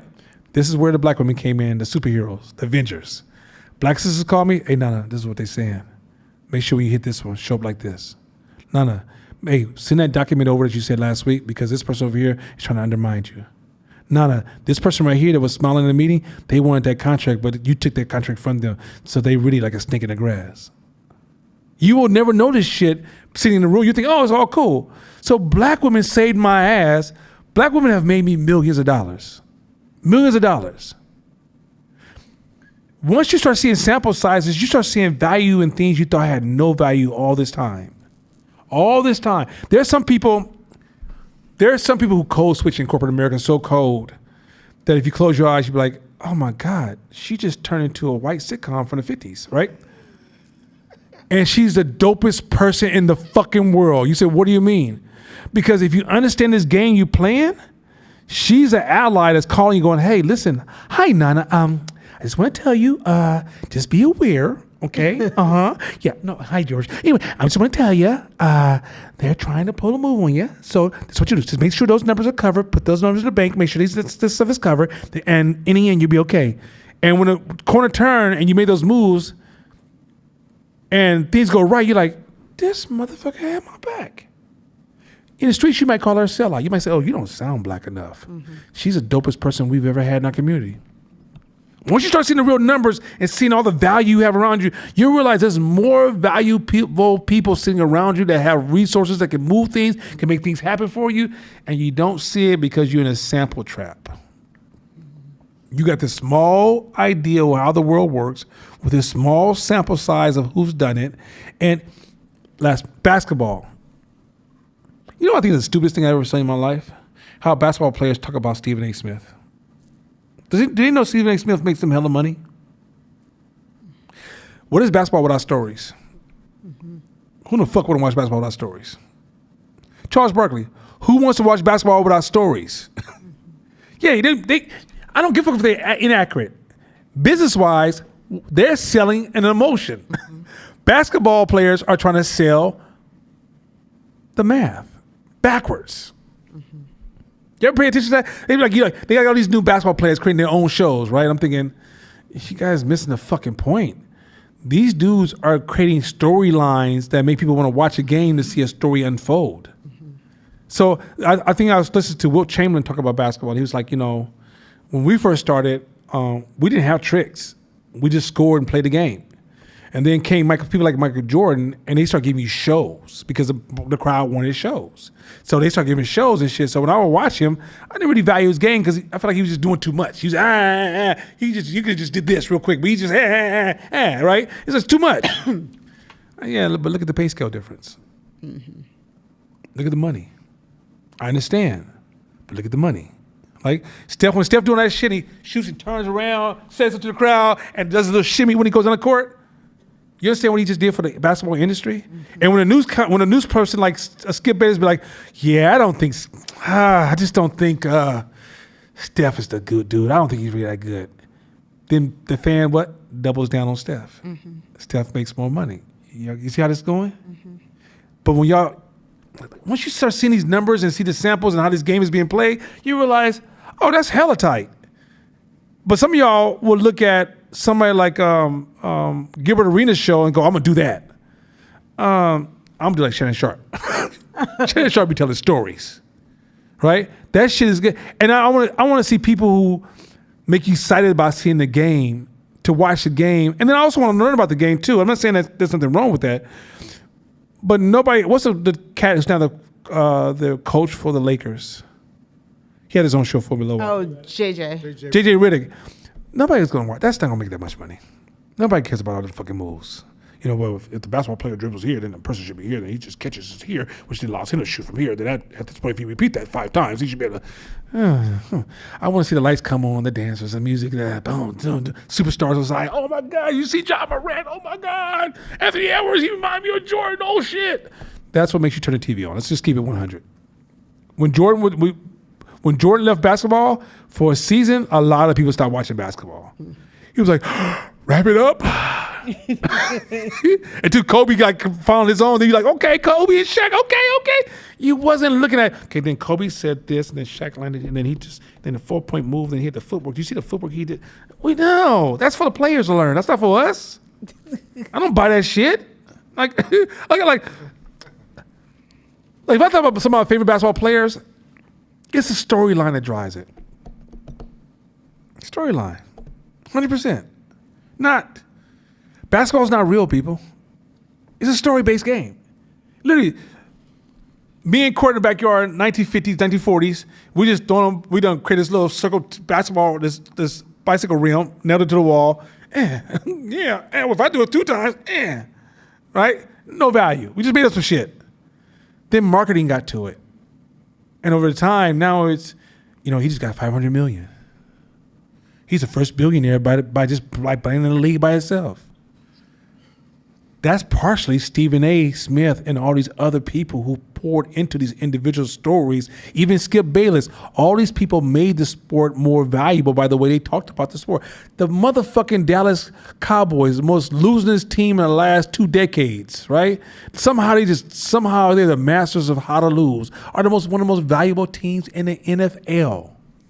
Let me say this again. The team that hasn't won in almost 3 decades, I think the last time they won was the 90s or 80s or something. It's been a minute since the Dallas Cowboys. Somebody look at the last time the Dallas Cowboys won a fucking Super Bowl, right? Your computer might be like, damn, why you want to ask me that? So the thing is that they're the most valuable team in the motherfucking NFL right now. Ain't won shit. Watch your TV sport talk. Watch them talk about the Dallas Cowboys more than motherfucking Kansas City, who's like whooping ass. Dallas Cowboys, they just recently got a new water cooler. Did you notice that? They moved it from the one room to the other room. I really want to know what they were thinking about that. If that doesn't tell you story trumps facts, come on, man. All right, with that being said, I knew I was not going to finish this class because I didn't plan on finishing anyway. I want to kind of close out. Next week, we're not going to be here. Next week's my birthday. I'll see y'all after my birthday. I'm going to post a dope marketing podcast, 2 dope marketing podcasts, and I only have this real controversial one I'm going to post for the 1 week break. So we'll see the week after next. As they say in Honolulu, see y'all in a minute.